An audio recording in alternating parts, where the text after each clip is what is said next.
वाहिगुरू जी का खालसा वाहिगुरू जी की फतेह। अस्सलाम वालेकुम आदाब वर्ज मैं हाँ तुहाडी होस्ट नीलम कौर ते मैं TV84 ਦੇ ਸਾਰੇ ਦਰਸ਼ਕਾਂ ਤੇ ਸਰੋਤਿਆਂ ਨੂੰ ਜੀ ਆਇਆਂ ਕਹਿੰਦੀ ਆ ਪ੍ਰੋਗਰਾਮ ਸੱਚੋ ਸੱਚ ਵਿੱਚ ਜਿਹੜੇ ਇਸ ਪ੍ਰੋਗਰਾਮ ਨਾਲ ਦੇਸ਼ਾਂ ਵਿਦੇਸ਼ਾਂ ਤੋਂ ਜੁੜ ਚੁੱਕੇ ਨੇ। ਖਾਲਸਾ ਨਾ ਫੇਰ ਸੈਂਟਰ ਦੇ ਸੰਚਾਲਕ ਡਾਕਟਰ ਅਮਰਜੀਤ ਸਿੰਘ ਰੋਜ਼ਾਨਾ ਦੀ ਤਰ੍ਹਾਂ ਸਟੂਡੀਓ 'ਚ ਮੇਰੇ ਨਾਲ ਸ਼ਾਮਿਲ ਨੇ। ਉਹਨਾਂ ਨਾਲ ਗੱਲਬਾਤ ਕਰਕੇ ਅੱਜ ਦੇ ਮਿਸ਼ਨ ਸੁਪਰ ਉਹਨਾਂ ਤੋਂ ਉਹਨਾਂ ਦਾ ਤਬਸਰਾ ਜਾਣਦੇ ਹਾਂ। जी डॉक्टर साहब वाहिगुरू जी का खालसा वाहिगुरू जी की फतेह।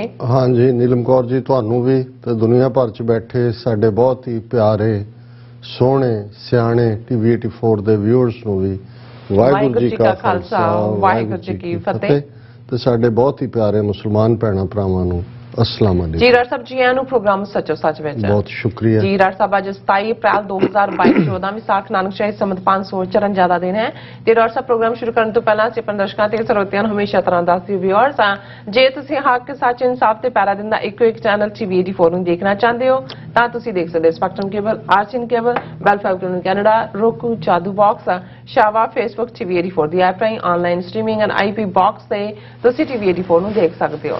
व्यूअर्स जे तुसी TV84 ਜਿਹੜਾ ਪ੍ਰੋਗਰਾਮ ਸੱਚੋ ਸੱਚ ਨਾਲ ਫੇਸਬੁੱਕ ਰਾਹੀਂ ਜੁੜੇ ਤਾਂ ਇਸ ਨੂੰ ਵੱਧ ਤੋਂ ਵੱਧ ਲਾਈਕ ਕਰੋ ਤੇ ਸ਼ੇਅਰ ਕਰੋ ਅਤੇ ਨਾਲ ਹੀ YouTube ਤੇ ਸਬਸਕ੍ਰਾਈਬ ਵੀ ਕਰੋ। ਇਹ ਵੀ ਦੱਸ ਦੇ ਕਿ ਤੁਸੀਂ TV84 ਦੀ ਐਪ ਨੂੰ ਐਂਡਰੋਇਡ ਐਂਡ ਐਪ ਸਟੋਰ ਤੇ ਡਾਊਨਲੋਡ ਕਰਕੇ ਜੋ TV84 ਦੀ ਲਾਈਵ ਸਟ੍ਰੀਮ ਹੈ ਇਸ ਨੂੰ ਤੁਸੀਂ 24 ਆਵਰਸ ਦੇਖ ਸਕਦੇ ਹੋ। व्यूअर्स ਪ੍ਰੋਗਰਾਮ ਦੀ ਸ਼ੁਰੂਆਤ ਕਰਨ ਜਾ ਰਹੇ ਹਾਂ ਦੀ ਸਪਾਂਸਰਸ਼ਿਪ ਦੇ ਹਵਾਲੇ ਨਾਲ ਕਿ ਅੱਜ ਦੇ ਪ੍ਰੋਗਰਾਮ ਸੱਚੋ ਸੱਚ ਨੂੰ ਸਪਾਂਸਰ ਕੀਤਾ ਗਿਆ ਹੈ ਨਿਊਯਾਰਕ ਤੋਂ ਸਰਦਾਰ ਬਰਿੰਦਰ ਸਿੰਘ ਮਦਾਨ ਜਰਾਂ ਵੱਲੋਂ। ਸੋ ਇਹਨਾਂ ਨੇ ਕੌਮ ਦੀ ਹੋਂਦ ਤੇ ਬਣਿਆ ਜਿਹੜਾ ਸਵਾਲ ਹੈ ਸਾਡੀ ਤਰਾਸਦੀ ਅਤੇ ਗਲਤੀਆਂ ਦਾ ਜ਼ਿਕਰ ਕੀਤਾ ਹੈ। ਸੋ ਅੱਜ ਜੋ ਮਨੁੱਖਤਾ ਦਾ ਘਾਣ ਹੁੰਦਾ ਅਸੀਂ ਯੂਕਰੇਨ ਵਿੱਚ ਦੇਖ ਰਹੇ ਹਾਂ। ਅਜਿਹੇ ਹਾਲਾਤ ਅਸੀਂ 1947 ਵਿੱਚ ਦੇਖੇ ਫਿਰ 1984 ਵਿੱਚ ਦੇਖੇ। ਸੋ ਕੌਮ ਭਾਰੀ ਮੁਸ਼ਕਲਾਂ ਵਿੱਚ ਲੰਘੀ ਹੈ। ਮੇਰਾ ਪਰਿਵਾਰਿਕ ਪਿਛੋਕੜ ਗੁਜਰਾਂਵਾਲਾ ਦਾ ਹੈ ਅਤੇ ਮੈਂ ਅਰਦਾਸ ਵਿੱਚ ਤਬਦੀਲੀ ਹੁੰਦੀ ਦੇਖੀ ਹੈ। ਜਦੋਂ ਅਸੀਂ ਸਭ ਕੁਝ ਪਾਕਿਸਤਾਨ 'ਚ ਛੱਡ ਕੇ ਆਏ ਤਾਂ ਅਸੀਂ ਅਰਦਾਸ ਵਿੱਚ ਗੁਰਧਾਮਾਂ ਦੇ ਦਰਸ਼ਨ ਦਿਦਾਰੇ ਮੰਗੇ। ਅਸੀਂ ਵਾਪਸ ਜਾ ਕੇ ਆਬਾਦ ਹੋਣ ਦੀ ਜਿਹੜੀ ਅਰਦਾਸ ਹੈ ਉਹ ਕਦੇ ਨਹੀਂ ਕੀਤੀ। ਉਹਨਾਂ ਨਾਲ ਰਹਿਣਾ ਕਬੂਲ ਕੀਤਾ ਜਿਨ੍ਹਾਂ ਨੇ 1984 ਵਿੱਚ ਸਾਡਾ ਘਾਣ ਕੀਤਾ ਅਤੇ ਪੈਰ ਪੈਰ ਤੇ ਸਾਨੂੰ ਲੜਾਇਆ। ਜੋ ਅੱਜ ਹਾਲਾਤ ਬਣੇ ਹੋਏ ਹਨ ਦੁਸ਼ਮਣ ਨੇ ਤਾਂ ਕਹਿਰ ਕਰਨਾ ਹੀ ਹੈ। ਅਸੀਂ ਉਸ ਦਾ ਜਵਾਬ ਦੇਣ ਲਈ ਕੀ ਕਰ ਰਹੇ ਹਾਂ ਅਤੇ ਕੀ ਕਰਨਾ ਹੈ ਇਹ ਜਿਹੜਾ ਸਾਡੇ ਲਈ ਇੱਕ ਵੱਡਾ ਸਵਾਲ ਹੈ। ਸੋ ਅਸੀਂ ਦੁਸ਼ਮਣ ਦਾ ਦੋਸ਼ ਜਾਂ ਉਸ ਦਾ ਜ਼ਾਲਮ ਹੋਣਾ ਤਾਂ ਦੇਖਦੇ ਹਾਂ ਨਾਲ ਆਪਣਾ ਪੱਖ ਵੀ ਵਿਚਾਰੀਏ ਤੇ ਇਹਨਾਂ ਹਾਲਾਤਾਂ ਨਾਲ ਨਜਿੱਠਣ ਲਈ ਲਾਮਬੰਦ ਹੋਈਏ। ਸੋ ਡਾਕਟਰ ਅਮਰਜੀਤ ਸਿੰਘ ਨਾਲ ਸਾਡੀ ਜਿਹੜੀ ਪੁਰਾਣੀ ਸਾਂਝ ਹੈ ਵਾਹਿਗੁਰੂ ਆਪ ਸਭ ਨੂੰ ਚੜ੍ਹਦੀ ਕਲਾ ਬਖਸ਼ਣ। ਸੋ ਅੱਜ ਦੀ ਸਪਾਂਸਰਸ਼ਿਪ ਲਈ ਅਸੀਂ ਸਰਦਾਰ ਬਰਿੰਦਰ ਸਿੰਘ ਮਦਾਨ ਜੀ ਹੋਰਾਂ ਦਾ ਤਹਿ ਦਿਲ ਤੋਂ ਸ਼ੁਕਰੀਆ ਅਦਾ ਕਰਦੇ ਹਾਂ ਔਰ ਤੁਹਾਨੂੰ ਵੀ ਅਪੀਲ ਤੇ ਬੇਨਤੀ ਕਰਦੇ ਹਾਂ ਕਿ ਤੁਸੀਂ ਵੀ ਪ੍ਰੋਗਰਾਮ ਸੱਚੋ ਸੱਚ ਨੂੰ ਵੱਧ ਤੋਂ ਵੱਧ स्पॉन्सर करो। स्पॉन्सरशिप लिए तुम कॉल कर सकते हो साढ़े फोन नंबर ते 5166199984 सेम नंबर ते व्हाट्सएप कर सकते हो। तुम ईमेल भी कर सकते हो info@tv84.tv ते। सो पहले सैगमेंट दे विच आपां गलबात करन जा रहे हैं यूक्रेन के हवाले नाल कि ਜਿਹੜਾ यूक्रेन का मुद्दा अगों होर टकराव ਵੱਲ ਵੱਧਦਾ ਜਾ ਰਿਹਾ ਹੈ और उसके प्रेजिडेंट पुतिन ने एक बार फिर हर किस्म के हथियार वरतन की धमकी दी है। और दूसरे पासे Sweden base defence think tank SIPRI ने अपनी सालाना रिपोर्ट में कहा है कि वरा 2021 दुनिया के ਅੱਡ-ਅੱਡ ਮੁਲਕਾਂ ਵੱਲੋਂ 2 ट्रिलियन तो ज्यादा पैसा डिफेंस बजट ਤੇ ਜਿਹੜਾ ਖਰਚ ਕੀਤਾ ਗਿਆ ਕਿ ਦੁਨੀਆ ਤੀਸਰੇ ਵਰਲਡ ਵਾਰ ਵੱਲ ਵੱਧ ਰਹੀ ਹੈ। ਇਸ ਬਾਰੇ ਆਪਾਂ ਗੱਲਬਾਤ ਕਰਨ ਜਾ ਰਹੇ ਹਾਂ। ਸੋ ਅਸੀਂ ਚਾਹਾਂਗੇ ਕਿ ਤੁਸੀਂ ਇਸੇ ਤਰ੍ਹਾਂ ਬਣੇ ਰਹਿਣਾ ਦੇਖਣ ਸੁਣਨ ਲਈ। ਤੁਹਾਡਾ ਸਭ ਦਾ ਬਹੁਤ ਧੰਨਵਾਦ ਜੀ। ਡਾਕਟਰ ਸਾਹਿਬ ਕੀ ਵਿਚਾਰਾਂ ਨੇ? ਦੇਖੋ ਸਭ ਤੋਂ ਪਹਿਲਾਂ ਅੱਜ ਦੇ ਪ੍ਰੋਗਰਾਮ ਨੂੰ ਸਪਾਂਸਰ ਕਰਨ ਵਾਲੇ ਸਰਦਾਰ ਬਰਿੰਦਰ ਸਿੰਘ ਮਦਾਨ ਜੀ ਉਹਨਾਂ ਬਾਰੇ ਇਹ ਇਵੇਂ ਹੀ ਹੈ ਜਿਹੜੇ ਨਿਸ਼ਕਾਮ ਸੇਵਾ 'ਚ ਯਕੀਨ ਰੱਖਦੇ ਨੇ ਔਰ ਜੇ ਇਹਨਾਂ ਲਗਭਗ 4 ਦਹਾਈਆਂ ਦੇ ਸਫ਼ਰ ਦੇ ਵਿੱਚ ਕੁਝ ਉਹ ਸ਼ਖਸੀਅਤਾਂ ਜਿਨ੍ਹਾਂ ਨੇ ਕਦੇ ਆਪਾ ਨਹੀਂ ਜਿਤਾਇਆ ਕਦੇ ਆਪਣੀ ਫੇਮ ਨਹੀਂ ਮੰਗੀ ਪਰ ਗੁਰੂ ਪੰਥ ਨੂੰ ਪੰਥ ਦੀ ਹੋਣੀ ਨੂੰ ਇੰਨਾ ਪਿਆਰ ਕਰਦੇ ਨੇ ਕਿ ਉਹ ਨਿਸ਼ਕਾਮ ਰਹਿ ਕੇ ਪਿੱਛੇ ਰਹਿ ਕੇ ਬਿਨਾਂ ਜਿਤਾਏ सेवा करना चाहते ने ਜਾਂ सेवा करते ने ਤੇ ਉਹਨਾਂ ਚ ਸਰਦਾਰ ਬਰਿੰਦਰ ਸਿੰਘ ਮਦਾਨ ਨੇ। ਬਿਲਕੁਲ 1990 ਚ ਜਦੋਂ ਅਸੀਂ ਇੱਥੇ ਆਪਣਾ ਖਾਲਿਸਤਾਨ ਅਫੇਅਰ ਸੈਂਟਰ ਦੇ ਥੱਲੇ ਸ਼ੁਰੂ ਕੀਤਾ ਪਹਿਲਾ ਦਫ਼ਤਰ ਸਾਡਾ ਕੈਲੀਫੋਰਨੀਆ ਸੀ ਫਿਰ ਅਸੀਂ ਵਾਸ਼ਿੰਗਟਨ DC ਆਏ ਤੇ ਨਿਊਯਾਰਕ ਦੀ ਇੱਕ ਫੇਰੀ ਦੌਰਾਨ ਇੱਕ ਪਰਿਵਾਰਕ ਸਮਾਗਮ ਜਿਹਦੇ ਚ ਸਾਨੂੰ ਸੱਦਿਆ ਹੋਇਆ ਸੀ ਉਹਦੇ ਚ ਮਦਾਨ ਸਾਹਿਬ ਦੇ ਨਾਲ ਮੁਲਾਕਾਤ ਹੁੰਦੀ ਹੈ।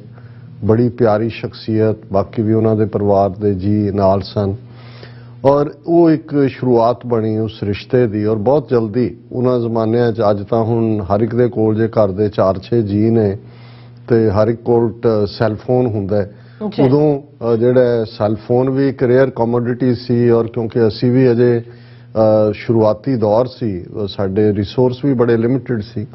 ਔਰ ਮਦਾਨ ਸਾਹਿਬ ਨੇ ਕਿਹਾ ਕਿ ਜੀ ਮੈਂ ਤੁਹਾਡੀ ਸੇਵਾ ਕਰਨਾ ਚਾਹੁੰਦਾ ਕਿ ਸੈੱਲਫੋਨ ਤੁਹਾਨੂੰ ਮੈਂ ਪ੍ਰੈਜ਼ੈਂਟ ਕਰਦਾ। ਉਹਨਾਂ ਨੇ ਕੀਤਾ ਔਰ ਉਹਨਾਂ ਨੇ ਕਿਹਾ ਕਿ ਜੀ ਇਸ ਦਾ ਮੰਥਲੀ ਬਿੱਲ ਜਿਹੜਾ ਹੈ ਉਹ ਮੈਂ ਹੀ ਦਿਆਂਗਾ।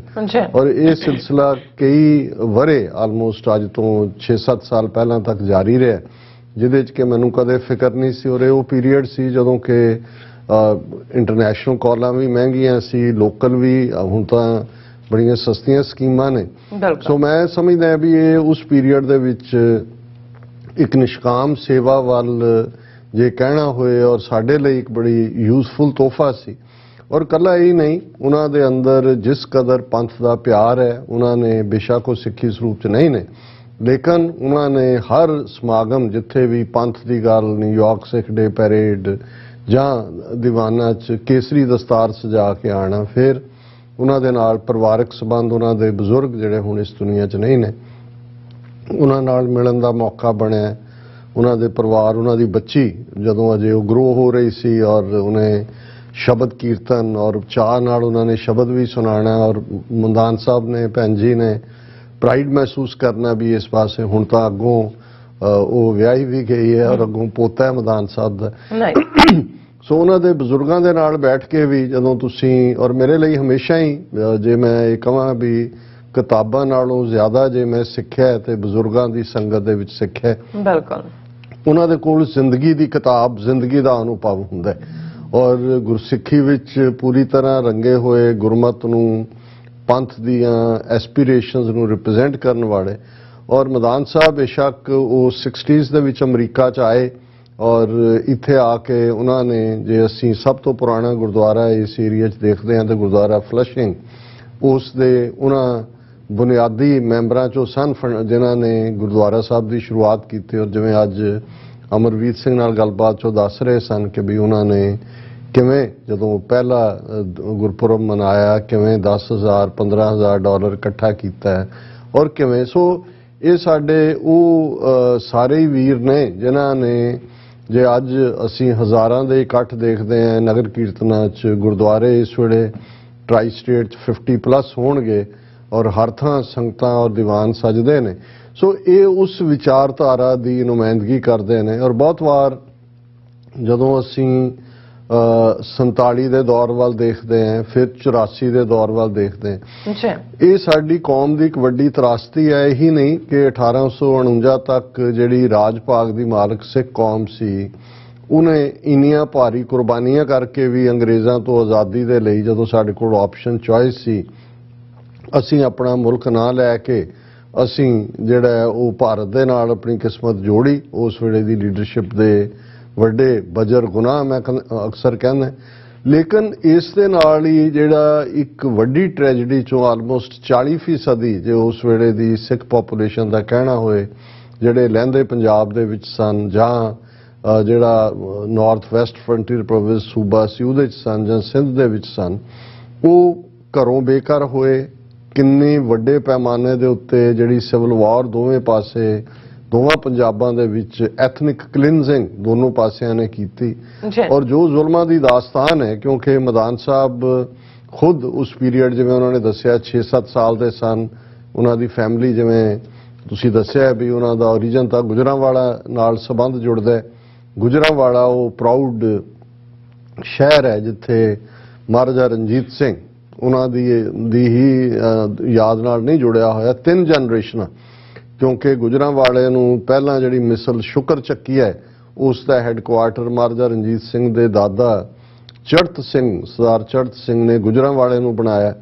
ਫਿਰ ਸਰਦਾਰ ਮਹਾਂ ਸਿੰਘ ਮਹਾਰਾਜਾ ਰਣਜੀਤ ਸਿੰਘ ਦੇ ਪਿਤਾ, ਔਰ ਫਿਰ ਮਹਾਰਾਜਾ ਰਣਜੀਤ ਸਿੰਘ। ਸੋ ਜ਼ਾਹਰ ਹੈ ਜਿੱਥੇ ਰਾਜ ਭਾਗ ਦੇ ਕੇਂਦਰ ਹੁੰਦੇ ਨੇ ਉੱਥੇ ਜਿਹੜਾ ਸਾਰੀਆਂ ਸਹੂਲਤਾਂ ਜਾਂ ਲਾਈਫ ਸਟਾਈਲ ਬਿਹਤਰ ਹੁੰਦਾ ਦੂਜਿਆਂ ਨਾਲੋਂ। ਔਰ ਮਦਾਨ ਸਾਹਿਬ ਦੀ ਫੈਮਿਲੀ, ਉਹਨਾਂ ਦੇ ਦਾਦਾ ਜੀ ਤੋਂ ਲੈ ਕੇ ਹਾਈਲੀ ਐਜੂਕੇਟਿਡ, ਉਹਨਾਂ ਦੇ ਭਰਾ ਅੱਗੋਂ ਵੀ ਆਪ ਵੀ ਮਦਾਨ ਸਾਹਿਬ ਵੈਲ ਰੈਡ, ਕਿਉਂਕਿ ਹੁਣ ਤਾਂ ਚਲੋ ਹਰ ਚੀਜ਼ ਇੰਟਰਨੈਟ ਜਾਂ ਦੂਸਰੇ ਤੇ ਅਵੇਲੇਬਲ ਹੈ। ਇਹਨਾਂ ਸਾਰੇ ਸਾਲਾਂ 'ਚ ਜਦੋਂ ਵੀ ਉਹਨਾਂ ਨੇ ਕੋਈ interesting story New York Times, Washington post ਜਾਂ ਵਾਲ ਸਟਰੀਟ ਜਰਨਲ 'ਚ ਦੇਖਣੀ ਤੇ ਉਹਨਾਂ ਨੇ ਭੇਜ ਦੇਣੀ। ਔਰ ਵੈਸੇ ਵੀ ਉਹਨਾਂ ਦੇ ਨਾਲ ਜਦੋਂ ਗੁਫ਼ਤਗੂ ਕਰੋ ਇੱਕ ਲਰਨਿੰਗ ਪ੍ਰੋਸੈਸ ਹੁੰਦੀ ਹੈ, ਉਹਨਾਂ ਦਾ ਇੱਕ ਪਰਸਪੈਕਟਿਵ ਹੈ। ਇਹ ਠੀਕ ਹੈ ਕਿ ਇਸ 75 ਸਾਲਾਂ ਦੇ ਵਿੱਚ ਉਹ ਜਨਰੇਸ਼ਨ ਜਿਨ੍ਹਾਂ ਨੇ 2 ਉਜਾੜੇ ਦੇਖੇ ਜਾਂ 2 ਕਿਲਿੰਗਸ ਦੇਖੀਆਂ, 1947 ਦੇ ਪੀਰੀਅਡ 'ਚ ਮਦਾਨ ਸਾਹਿਬ ਦੇ ਪਰਿਵਾਰ ਦੇ ਕਾਫੀ ਜੀ ਜਿਹੜੇ ਨੇ ਉਹ ਮਾਰੇ ਗਏ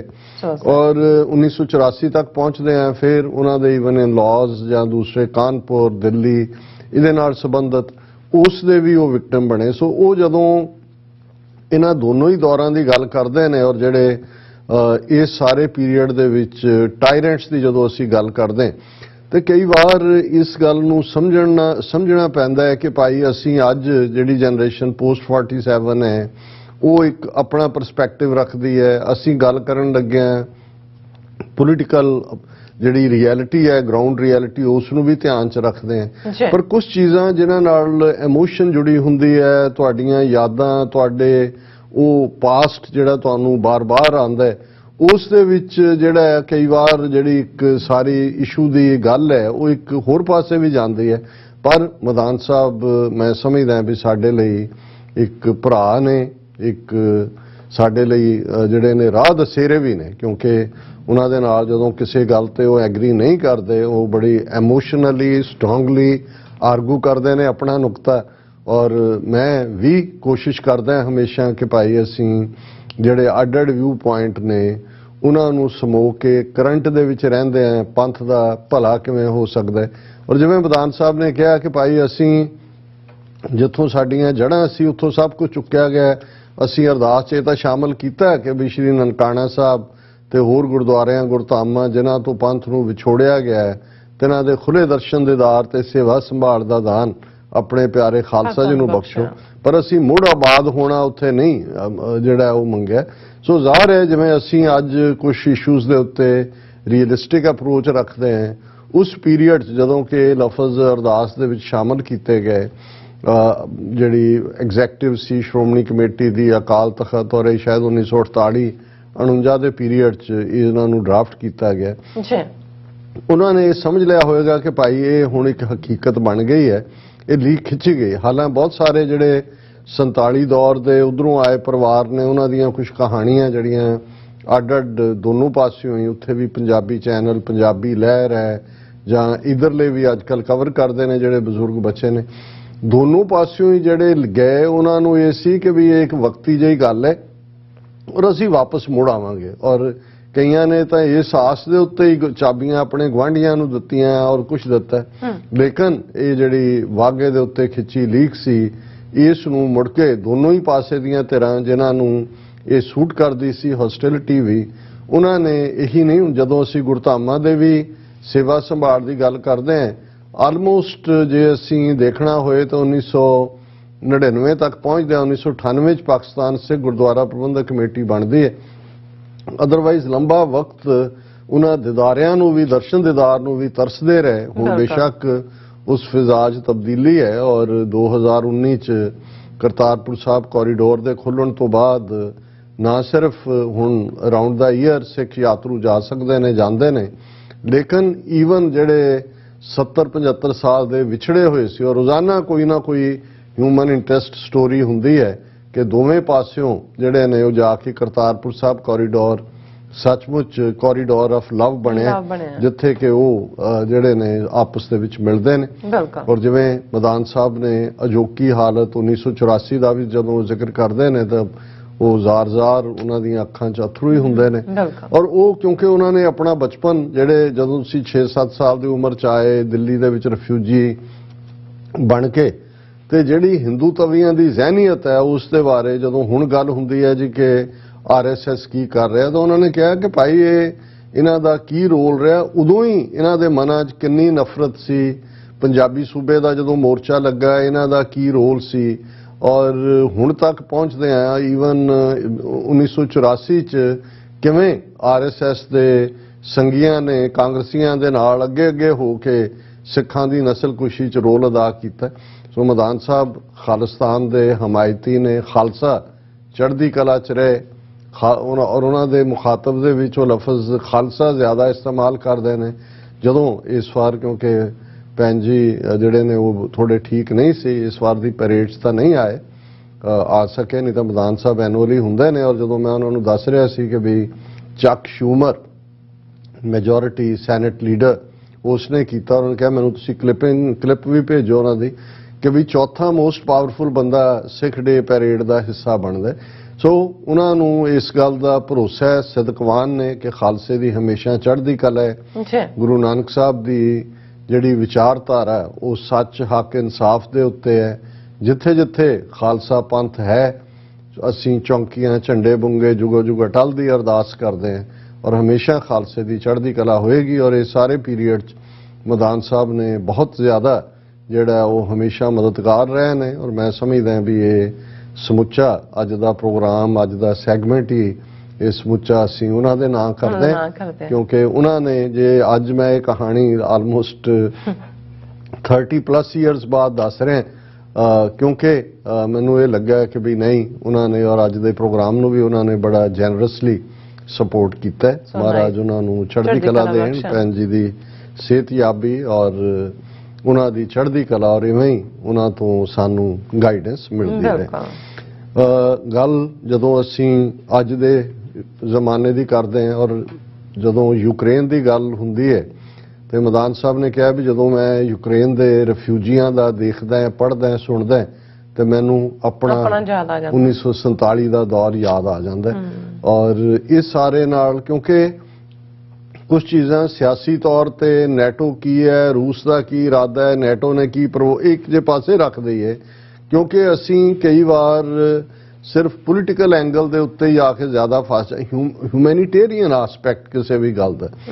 ਹੁਣ ਗਲਤੀ ਕਿਹਦੀ ਹੈ ਕਿਹਦੀ ਨਹੀਂ ਇਹ ਡਿਬੇਟੇਬਲ ਹੋ ਸਕਦਾ ਹੈ, ਲੇਕਿਨ 11 ਮਿਲੀਅਨ ਲੋਕ ਆਪਣੇ ਘਰਾਂ ਤੋਂ ਉਜੜੇ, ਛੋਟੇ ਛੋਟੇ ਬੱਚੇ, ਬੀਬੀਆਂ ਸਿਰਾਂ ਦੇ ਉੱਤੇ ਆ ਕੇ ਜਿਹੜੀਆਂ ਨੇ ਮਿਜ਼ਾਈਲਾਂ ਡਿੱਗ ਰਹੀਆਂ ਨੇ, ਪੂਰੀ ਤਰ੍ਹਾਂ ਜਿਹਦੇ ਲਈ ਲਫ਼ਜ਼ 47 ਦੀ ਕੋਈ ਦੇਸ਼ ਵੰਡ ਕਹਿੰਦਾ ਹੈ, ਕੋਈ ਉਸ ਨੂੰ, ਲੇਕਿਨ ਮੈਨੂੰ ਸਭ ਤੋਂ ਜਿਹੜਾ ਪ੍ਰੋਪਰ ਲਫ਼ਜ਼ ਲੱਗਦਾ ਔਰ ਦੋਵੇਂ ਪੰਜਾਬਾਂ 'ਚ ਵਰਤਿਆ ਜਾਂਦਾ ਕਿ ਜਦੋਂ 47 ਦਾ ਉਜਾੜਾ ਪਿਆ। ਵਾਕਿਆ ਹੀ ਉਜੜਨ ਵਾਲੀ, ਉਜੜਨਾ ਇਹੀ ਹੁੰਦਾ ਵੀ ਤੁਹਾਡੇ ਪੱਲੇ ਕੁਝ ਵੀ ਨਹੀਂ, ਤੁਸੀਂ ਆਪਣੇ ਪਰਿਵਾਰਾਂ ਦੇ ਜੀ ਗਵਾਏ, ਆਪਣੇ ਤਿੰਨਾਂ ਕੱਪੜਿਆਂ 'ਚ ਮੰਦ ਹਾਲੀ ਦੇ ਵਿੱਚ ਜਿੱਥੇ ਆ ਕੇ ਬੈਠੇ ਉੱਥੇ ਵੀ ਤੁਹਾਡਾ ਕੋਈ ਥੌਟ ਟਿਕਾਣਾ ਨਹੀਂ। ਸੋ ਜੇ ਅਸੀਂ ਕਹਿਣਾ ਹੋਏ ਵੀ ਇਸ ਵੇਲੇ ਜੇ ਯੂਕਰੇਨ ਦੇ 11 ਮਿਲੀਅਨ ਲੋਕ ਉਸ ਉਜਾੜੇ 'ਚ ਨੇ ਔਰ ਇਹ ਸਾਰੇ ਜਿਹੜੀਆਂ ਧਿਰਾਂ ਨੇ ਇਹ ਆਪੋ ਆਪਣੇ ਸਿਆਸੀ ਹਾਲਾਤ ਦੇਖ ਰਹੀਆਂ ਨੇ ਔਰ ਇਹ ਗੱਲ ਥੰਮਦੀ ਨਜ਼ਰ ਨਹੀਂ ਆਉਂਦੀ। ਅਸੀਂ ਕੱਲ ਵੀ ਥੋੜਾ ਬਹੁਤ ਇਸ਼ਾਰਾ ਕੀਤਾ ਸੀ, ਅੱਜ ਅਗੇਨ ਜਦੋਂ ਮੈਂ ਪੁਤਿਨ ਦੀ ਜਿਹੜੀ ਸਟੇਟਮੈਂਟ ਦੇਖੀ, ਕਿਉਂਕਿ ਇਹ ਇੱਕ ਫੀਅਰ ਮੁੱਢਲੇ ਦਿਨਾਂ ਦੇ ਵਿੱਚ ਰਸ਼ੀਆ ਨੇ ਕਿਹਾ ਸੀ ਕਿ ਵੀ ਅਸੀਂ ਨਿਊਕਲੀਅਰ ਉਹਨਾਂ ਨੇ ਅਲਰਟ ਜਾਰੀ ਕੀਤਾ ਸੀ ਤੇ ਇਹ ਸੀ ਕਿ ਭਈ ਇਹ ਤਾਂ ਨਿਊਕਲੀਅਰ ਵਾਰ ਵਰਲਡ, ਔਰ ਬਾਈਡਨ ਲਗਾਤਾਰ ਕਹਿੰਦਾ ਹੈ ਕਿ ਵੀ ਅਸੀਂ ਨਹੀਂ ਚਾਹੁੰਦੇ ਕਿ ਵੀ ਇਹ ਵਰਲਡ ਵਾਰ 3 'ਚ ਕਨਵਰਟ ਹੋਏ। ਪਰ ਅੱਜ ਜਿਹੜੀ ਪੁਤਿਨ ਦੀ ਸਟੇਟਮੈਂਟ ਆ ਉਹ ਦੱਸ ਰਹੀ ਹੈ ਕਿ ਟੈਂਸ਼ਨਸ ਕੋਈ ਘੱਟ ਨਹੀਂ ਨੇ। ਉਹਦੇ 'ਚ ਉਹਨੇ ਕਿਹਾ any country trying to intervene in the Ukraine war will face a lightning fast response, ਕਿ ਵੀ ਜੇ ਕਿਸੇ ਨੇ ਵਿੱਚ ਦਖਲਅੰਦਾਜ਼ੀ ਕਰਨ ਦੀ ਕੋਸ਼ਿਸ਼ ਕੀਤੀ ਤੇ ਫਿਰ ਸਾਡਾ ਬਹੁਤ ਕੁਇਕ ਲਾਈਟਨਿੰਗ ਬਿਜਲੀ ਵਾਂਗ ਸਾਡਾ ਰਿਸਪੌਂਸ ਹੋਏਗਾ। ਫਿਰ ਇੱਕ ਸਟੈਪ ਅੱਗੇ ਜਾਂਦੇ ਆ ਕਿ we have all the tools no one can boast of, we will use them if necessary, he said, what is seen as a reference to ballistic missiles and nuclear arms। ਉਹਨੇ ਕਿਹਾ ਜੀ ਸਾਡੇ ਕੋਲ ਉਹ ਟੂਲ ਨੇ ਜਿਹਦੇ ਤੇ ਕੋਈ ਹੋਰ ਫਖਰ ਨਹੀਂ ਕਰ ਸਕਦਾ ਕਿ ਸਾਡੇ ਕੋਲ ਐਕਸਕਲੂਸਿਵ ਕੁਝ ਚੀਜ਼ਾਂ ਨੇ ਔਰ ਅਸੀਂ ਉਹਨਾਂ ਨੂੰ ਜਿਹੜਾ ਵਰਤਣ ਤੋਂ ਹਿਚਕਿਚਾਵਾਂਗੇ ਨਹੀਂ, ਜੇ ਲੋੜ ਪਈ ਤਾਂ ਅਸੀਂ ਵਰਤਾਂਗੇ।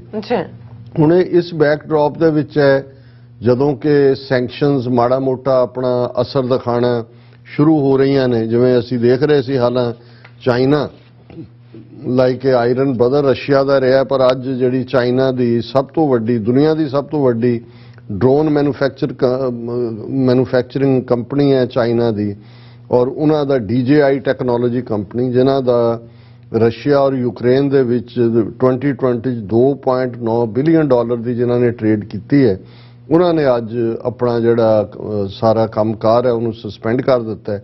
ਔਰ ਉਹਨਾਂ ਨੇ ਕਿਹਾ ਕਿ ਵੀ ਅਸੀਂ ਜਿਹੜਾ ਇਸ ਨੂੰ ਛੱਡ ਰਹੇ ਹਾਂ।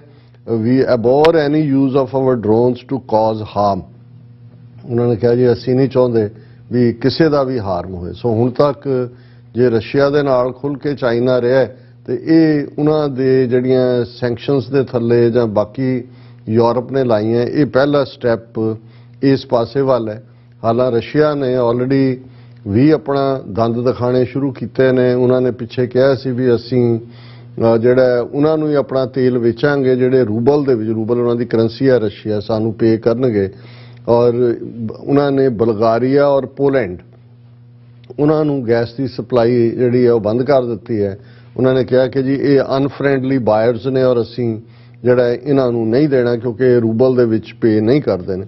ਹੁਣ ਇਸ ਸਾਰੇ ਦੇ ਚੱਲਦੇ ਆ ਜਦੋਂ ਅਸੀਂ ਇੱਕ ਪਾਸੇ ਰਸ਼ੀਅਨ ਪੋਸਚਰਿੰਗ, ਹਾਲਾਂਕਿ ਕੁਝ ਲੋਕ ਇਹਨੂੰ ਕਹਿਣਗੇ ਕਿ ਜੀ ਪੁਤਿਨ ਦੀ ਇਹ ਪੋਸਚਰਿੰਗ ਹੈ, ਪਰ ਇਵੇਂ ਨਹੀਂ ਹੁੰਦਾ ਜਦੋਂ ਇਸ ਕਿਸਮ ਦੀ ਸਿਚੁਏਸ਼ਨ ਚੱਲ ਰਹੀ ਹੈ। ਕਿਉਂਕਿ ਕੱਲ ਅਮਰੀਕਾ ਨੇ ਕਿਹਾ ਸੀ ਕਿ ਰਸ਼ੀਆ ਜਿਹੜਾ ਉਹ ਵਾਰ ਲੂਜ਼ ਕਰ ਰਿਹਾ ਯੂਕਰੇਨ। ਹੁਣ ਲੂਜ਼ਿੰਗ ਕੀ ਹੈ? ਅੱਜ ਹੀ ਆਫਿਸ 'ਚ ਇੱਕ ਵੀਰ ਨਾਲ ਡਿਸਕਸ਼ਨ ਹੋ ਰਹੀ ਸੀ। ਉਹਨਾਂ ਨੇ ਕਿਹਾ ਜੀ ਕਿਸ ਪਾਸੇ ਜਾ ਰਹੀ ਹੈ? ਮੈਂ ਕਿਹਾ ਜੀ ਇਹ ਯੂਰਪ ਔਰ ਅਮਰੀਕਾ ਚਾਹੁੰਦਾ ਹੈ ਕਿ ਯੂਕਰੇਨ ਜਿਹੜਾ ਹੈ ਉਹ ਰਸ਼ੀਆ ਦਾ ਅਫਗਾਨਿਸਤਾਨ ਬਣ ਜਾਏ ਔਰ ਜਿਹਦੀਆਂ ਪੋਸੀਬਿਲਿਟੀਜ਼ ਹੋ ਸਕਦੀਆਂ ਨੇ ਕਿਉਂਕਿ ਰਸ਼ੀਆ ਦੀ ਕੋਈ ਬਹੁਤ ਸਟਰੋਂਗ ਇਕਨੋਮੀ ਨਹੀਂ ਹੈ। 1.1 ਟ੍ਰਿਲੀਅਨ ਡਾਲਰ ਦੀ ਇਕਨੋਮੀ ਹੈ ਔਰ ਸੈਂਕਸ਼ਨਸ ਹੌਲੀ ਹੌਲੀ ਹੁਣ ਤਾਂ ਉਸ ਦੀ ਕਿਉਂਕਿ ਰੈਵਨਿਊ ਵਧਿਆ, ਆਇਲ ਦੀਆਂ ਪ੍ਰਾਈਸਿਸ ਅਪ ਗਈਆਂ ਔਰ ਇੰਡੀਆ ਵਰਗੇ ਮੁਲਕ ਔਰ ਦੂਸਰੇ ਖਰੀਦ ਰਹੇ ਨੇ, ਹੋਰ ਵੀ ਜਿਹੜੇ ਮਿਡਲ ਈਸਟ ਦੇ ਮੁਲਕ ਨੇ। ਲੇਕਿਨ ਇਹ ਸਿਚੁਏਸ਼ਨ ਜਿਹੜੀ ਹੈ ਉਹ ਬਹੁਤੀ ਦੇਰ ਰਹਿਣੀ ਨਹੀਂ ਹੈ, ਆਪਣਾ ਅਸਰ ਹੋਣਾ ਸ਼ੁਰੂ ਹੁੰਦਾ ਹੈ।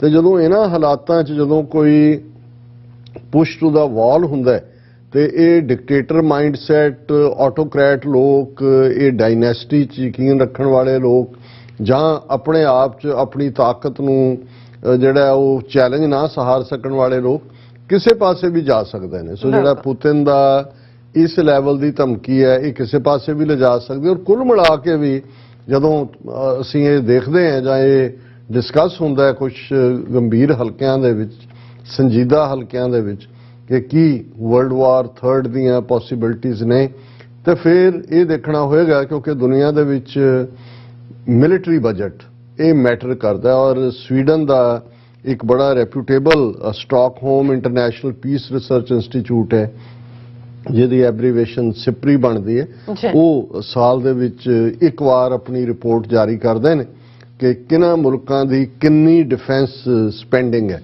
ਔਰ ਇਹ ਸਿਪਰੀ ਨੇ ਜਿਹੜੀ ਆਪਣੀ ਇੱਕ ਰਿਪੋਰਟ ਜਾਰੀ ਕੀਤੀ ਹੈ ਇਸ ਹਵਾਲੇ ਦੇ ਨਾਲ, ਜਿਸ ਦਾ ਨਾਮ ਉਹਨਾਂ ਨੇ ਦਿੱਤਾ ਹੈ ਟ੍ਰੈਂਡਸ ਇਨ ਵਰਲਡ ਮਿਲਟਰੀ ਐਕਸਪੈਂਡੀਚਰ 2021 ਕਿ 2021 ਚ ਮਿਲਟਰੀ ਐਕਸਪੈਂਡੀਚਰ ਦੇ ਕੀ ਟ੍ਰੈਂਡ ਰਹੇ।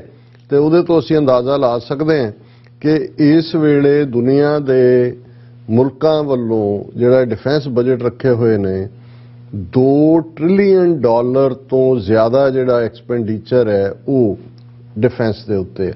ਔਰ ਇਹਨਾਂ ਚੋਂ ਅੱਗੋਂ ਜਿਹੜਾ 5 ਮੁਲਕ ਐਸੇ ਨੇ ਇਸ 2 ਟ੍ਰਿਲੀਅਨ ਡਾਲਰ ਤੋਂ ਜ਼ਿਆਦਾ ਚ 62% ਜਿਹੜਾ ਖਰਚਾ ਹੈ ਉਹ ਡਿਫੈਂਸ ਦੇ ਉੱਤੇ 5 ਮੁਲਕ ਕਰ ਰਹੇ ਨੇ, ਜਿਨ੍ਹਾਂ ਦੇ ਵਿੱਚ ਸਭ ਤੋਂ ਜ਼ਿਆਦਾ ਅਮਰੀਕਾ ਹੈ, ਫਿਰ ਚਾਈਨਾ ਹੈ, ਫਿਰ ਇੰਡੀਆ ਹੈ, ਫਿਰ ਯੂਨਾਈਟਿਡ ਕਿੰਗਡਮ ਹੈ, ਫਿਰ ਰਸ਼ੀਆ ਹੈ।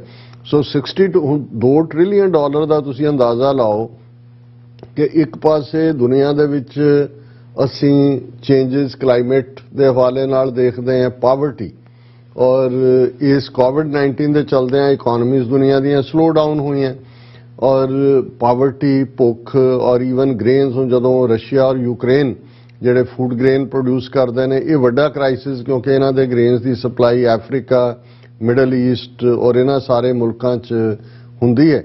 ਲੇਕਿਨ ਧਿਆਨ ਇਸ ਪਾਸੇ ਨਹੀਂ ਹੈ, ਧਿਆਨ ਜਿਹੜਾ ਉਹ ਡਿਫੈਂਸ ਫੰਡਿੰਗ ਵਧਾਉਣ ਵਾਲਾ ਹੈ 2 ਟ੍ਰਿਲੀਅਨ ਡਾਲਰ ਤੋਂ ਜ਼ਿਆਦਾ ਦਾ। ਔਰ ਅੱਗੋਂ ਇਸ ਦੇ ਵਿੱਚ ਡੀਟੇਲਸ ਨੇ ਕਿ ਵੀ ਇਹ ਜਿਹੜੀ ਹੈ 7ਵਾਂ ਕੰਸੈਕਿਊਟਿਵ ਸਾਲ ਹੈ ਜਿਹਦੇ 'ਚ ਕਿ ਇਹ ਸਪੈਂਡਿੰਗ ਵਧੀ ਹੈ। ਔਰ ਇਸ ਦੇ ਵਿੱਚ ਸਭ ਤੋਂ ਜ਼ਿਆਦਾ ਜਿਹੜੀ ਹੈ ਉਹ ਅਮਰੀਕਾ ਨੇ ਇਸ ਦੇ ਵਿੱਚ ਸਪੈਂਡਿੰਗ ਕੀਤੀ ਹੈ। ਅਮਰੀਕਾ ਦੀ ਸਪੈਂਡਿੰਗ ਜਿਹੜੀ ਹੈ ਇਸ ਰਿਪੋਰਟ ਦੇ ਮੁਤਾਬਕ ਉਹ 2113 ਬਿਲੀਅਨ ਡਾਲਰ ਹੈ, ਜਿਹੜੀ ਕਿ 0.7% ਜਿਹੜੀ ਹੈ ਉਹ ਇਨਕਰੀਜ਼ ਹੈ। ਸੋ ਮਤਲਬ ਇਹ ਹੈ ਕਿ ਵੀ 200 ਬਿਲੀਅਨ ਪਲੱਸ ਕੱਲਾ ਅਮਰੀਕਾ ਇਸ ਦੇ ਉੱਤੇ ਖਰਚ ਕਰਦਾ ਹੈ ਇਨ ਸਪਾਈਟ ਆਫ ਪੈਂਡੇਮਿਕ। ਔਰ ਅਮਰੀਕਾ ਦਾ ਇਹ ਕਹਿਣਾ ਜੀ ਅਸੀਂ ਤਾਂ ਨੈਕਸਟ ਜਨਰੇਸ਼ਨ ਟੈਕਨੋਲੋਜੀ ਉਸ ਦੇ ਵਿੱਚ ਇਨਵੈਸਟ ਕਰ ਰਹੇ ਹਾਂ। ਹੁਣ ਇਸ ਤੋਂ ਬਾਅਦ ਨੰਬਰ 2 ਦੇ ਉੱਤੇ ਰਸ਼ੀਆ ਹੈ ਜਿਸ ਦਾ 65.9 ਬਿਲੀਅਨ ਡਾਲਰ ਜਿਹੜਾ ਹੈ ਉਹ ਡਿਫੈਂਸ ਸਪੈਂਡਿੰਗ ਹੈ ਰਸ਼ੀਆ ਦੀ, ਜਿਹੜੀ ਕਿ 4.1% ਰਸ਼ੀਆ ਦੀ ਟੋਟਲ GDP ਦੀ ਹੈ। ਔਰ ਇਹ ਇੱਕ ਸਾਲ ਦੇ ਵਿੱਚ ਜਦੋਂ ਕਿ ਈਵਨ ਪੈਂਡੇਮਿਕ ਚੱਲ ਰਿਹਾ ਸੀ 2.9% ਇਨਕਰੀਜ਼ ਹੈ ਉਹਨਾਂ ਦੇ ਡਿਫੈਂਸ ਬਜਟ ਦੇ ਵਿੱਚ। ਹੁਣ ਅਸੀਂ ਚਾਈਨਾ ਵੱਲ ਆਉਂਦੇ ਹਾਂ। ਚਾਈਨਾ 293 ਬਿਲੀਅਨ ਡਾਲਰ ਜਿਹੜਾ ਹੈ ਉਹ ਡਿਫੈਂਸ ਦੇ ਉੱਤੇ ਸਪੈਂਡ ਕਰਦਾ ਹੈ ਔਰ ਉਹ ਪਿਛਲੇ ਸਾਲ ਨਾਲੋਂ 4.7% ਇਨਕਰੀਜ਼ ਹੈ।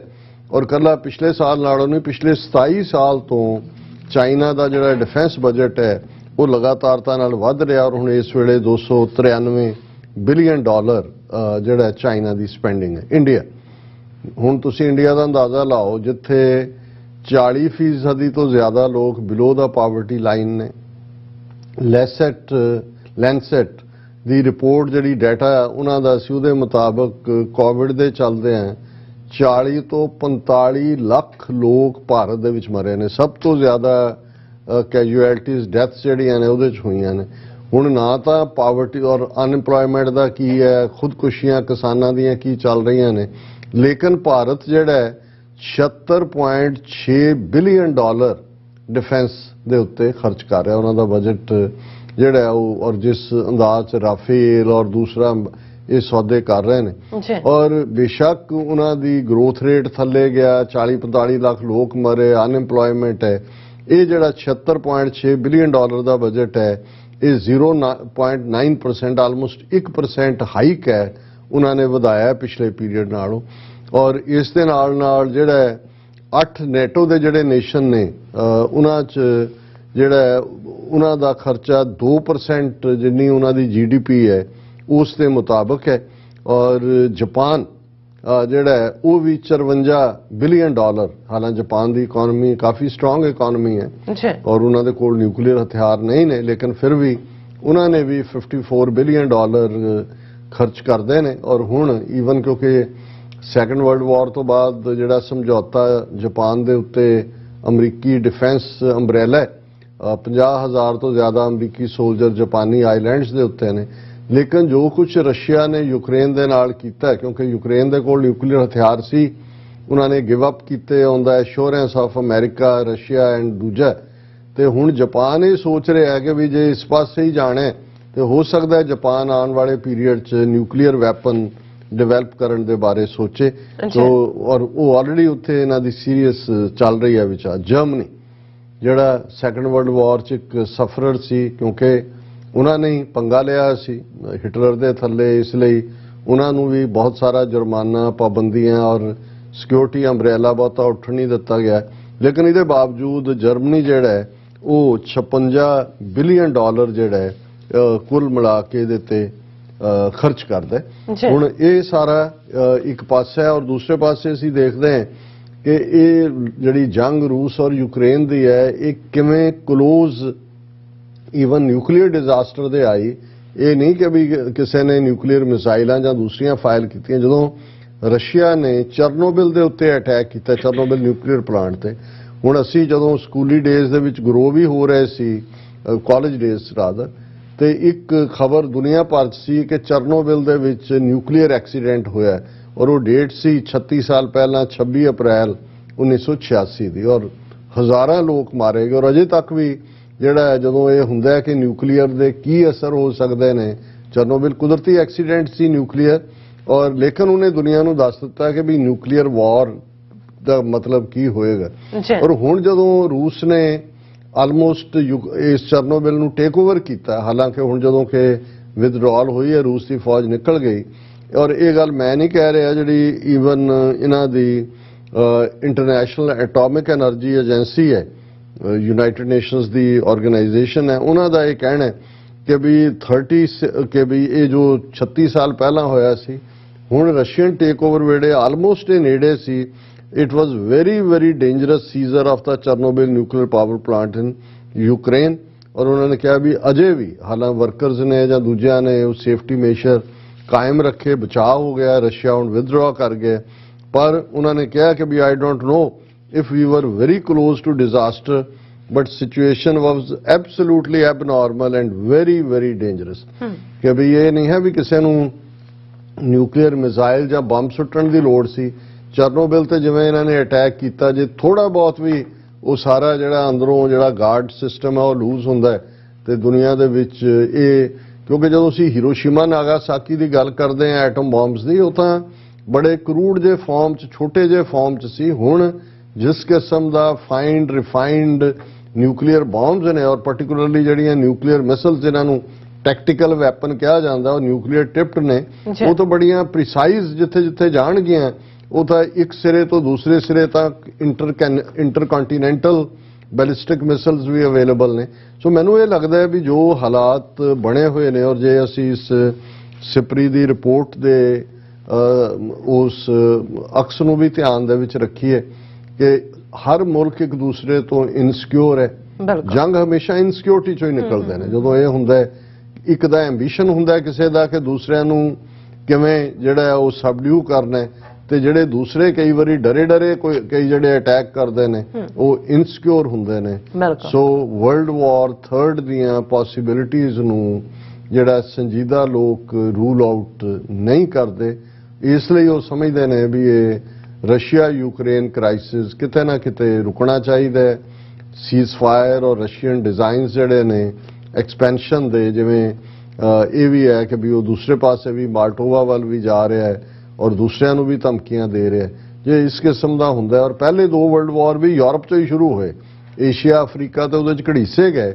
ਸੋ ਅਸੀਂ ਤਾਂ ਜਦੋਂ ਇਸ ਪਾਸੇ ਵੱਲ ਦੇਖਦੇ ਹਾਂ ਤਾਂ ਫਿਰ ਸਾਡਾ ਧਿਆਨ ਗੁਰੂ ਅਮਰਦਾਸ ਜੀ ਦੇ ਫਰਮਾਨ, ਉਹਨਾਂ ਦੀ ਅਰਦਾਸ, ਉਹਨਾਂ ਦੀ ਦੁਆ ਵੱਲ ਜਾਂਦਾ ਹੈ ਕਿ ਜਗਤ ਜਲੰਦਾ ਰੱਖ ਲੈ ਆਪਣੀ ਕਿਰਪਾ ਧਾਰ, ਜਿਤ ਦੁਆਰੈ ਉਭਰੈ ਤਿਤੈ ਲਿਹੋ ਉਬਾਰ। ਜੀ ਰਾਜ ਸਾਹਿਬ, ਤੁਹਾਡਾ ਬਹੁਤ ਬਹੁਤ ਸ਼ੁਕਰੀਆ। ਤੁਸੀਂ ਆਪਣੇ ਵਿਚਾਰ ਸਾਡੇ ਦਰਸ਼ਕਾਂ ਨਾਲ ਸਾਂਝੇ ਕੀਤੇ ਨੇ। ਸੋ ਇੱਥੇ ਲੈਣੇ ਬ੍ਰੇਕ, ਔਰ ਬ੍ਰੇਕ ਤੇ ਜਾਣ ਤੋਂ ਪਹਿਲਾਂ ਅਸੀਂ ਆਪਣੇ ਦਰਸ਼ਕਾਂ ਤੇ ਸਰੋਤਿਆਂ ਨੂੰ ਅਪੀਲ ਦੀ ਬੇਨਤੀ ਕਰਦੇ ਵਿਊਅਰਸ, ਜਿਸ ਤਰ੍ਹਾਂ ਕਿ ਤੁਸੀਂ ਜਾਣਦੇ ਹੋ ਕਿ ਟੀਵੀ 84 ਇੱਕ ਪੰਥਕ ਚੈਨਲ ਹੈ ਔਰ ਟੀਵੀ 84 ਦੀ ਚੜ੍ਹਦੀ ਕਲਾ ਲਈ ਵੱਧ ਤੋਂ ਵੱਧ ਡੋਨੇਟ ਕਰੋ। ਡੋਨੇਟ ਕਰਨ ਲਈ ਸਾਡੀ ਵੈਬਸਾਈਟ tv84.tv ਤੇ ਜਾ ਕੇ ਪੇਪਲ ਦੀ ਵਰਤੋਂ ਕਰਕੇ 1 ਟਾਈਮ ਡੋਨੇਟ ਕਰ ਸਕਦੇ ਹੋ, ਮੰਥਲੀ ਡੋਨੇਟ ਵੀ ਕਰ ਸਕਦੇ ਹੋ। ਤੁਸੀਂ ਟੀਵੀ 84 ਦੇ ਨਾਮ ਤੇ ਚੈੱਕ ਬਣਾ ਕੇ ਸਾਨੂੰ ਮੇਲ ਵੀ ਕਰ ਸਕਦੇ ਹੋ ਸਾਡੇ ਇਸ ਪਤੇ ਤੇ 36-01 37th Avenue, Long Island City, New York 11101 USA, ਜਾਂ ਫਿਰ ਤੁਸੀਂ ਸਾਨੂੰ ਫੋਨ ਰਾਹੀਂ ਵੀ ਸੰਪਰਕ ਕਰ ਸਕਦੇ ਸਾਡੇ ਫੋਨ ਨੰਬਰ ਤੇ 5166191984। ਤੁਸੀਂ ਸਾਨੂੰ ਈਮੇਲ ਵੀ ਕਰ ਸਕਦੇ ਹੋ info@tv84.tv ਤੇ।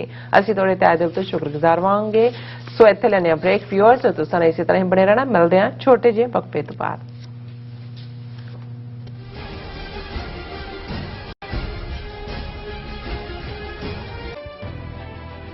29 ਅਪ੍ਰੈਲ 1986 ਦੇ ਖਾਲਿਸਤਾਨ ਐਲਾਨਨਾਮਾ ਦਿਹਾੜੇ ਨੂੰ ਮੁੱਖ ਰੱਖਦਿਆਂ ਨਾਰਵਿਚ ਸਿਟੀ ਹਾਲ ਕਨੈਟਿਕਟ ਵਿਖੇ ਆਉਂਦੇ ਸ਼ੁੱਕਰਵਾਰ 29 ਅਪ੍ਰੈਲ 2022 ਨੂੰ ਵਰਲਡ ਸਿੱਖ ਪਾਰਲੀਮੈਂਟ ਵੱਲੋਂ ਵਿਸ਼ੇਸ਼ ਇਕੱਤਰਤਾ ਸੱਦੀ ਗਈ ਹੈ। ਸਿੱਖ ਡੈਕਲੇਰੇਸ਼ਨ ਆਫ ਇੰਡੀਪੈਂਡੈਂਸ ਡੇ ਦੀ 36ਵੀਂ ਵਰ੍ਹੇਗੰਢ ਤੇ ਇੱਕ ਮੁੱਠਤਾ ਦਾ ਇਜ਼ਹਾਰ ਕਰਦਿਆਂ ਖਾਲਿਸਤਾਨ ਅਫੇਅਰ ਸੈਂਟਰ ਦੇ ਸੰਚਾਲਕ ਡਾਕਟਰ ਅਮਰਜੀਤ ਸਿੰਘ ਅਤੇ ਹੋਰ ਪੰਥਕ ਜਥੇਬੰਦੀਆਂ ਦੇ ਨੁਮਾਇੰਦੇ ਪਹੁੰਚ ਰਹੇ ਹਨ। ਸਵਰਨਜੀਤ ਸਿੰਘ ਖਾਲਸਾ ਅਤੇ ਸਮੁੱਚੀ ਟੀਮ ਵੱਲੋਂ ਆਪ ਸਭ ਨੂੰ ਇਸ ਇਕੱਤਰਤਾ ਵਿੱਚ ਪਹੁੰਚਣ ਦੀ ਅਪੀਲ ਕੀਤੀ ਜਾਂਦੀ ਹੈ। ਵਧੇਰੇ ਜਾਣਕਾਰੀ ਲਈ ਤੁਸੀਂ ਹੇਠ ਦਿੱਤੇ ਨੰਬਰਾਂ ਤੇ ਸੰਪਰਕ ਕਰ ਸਕਦੇ ਹੋ।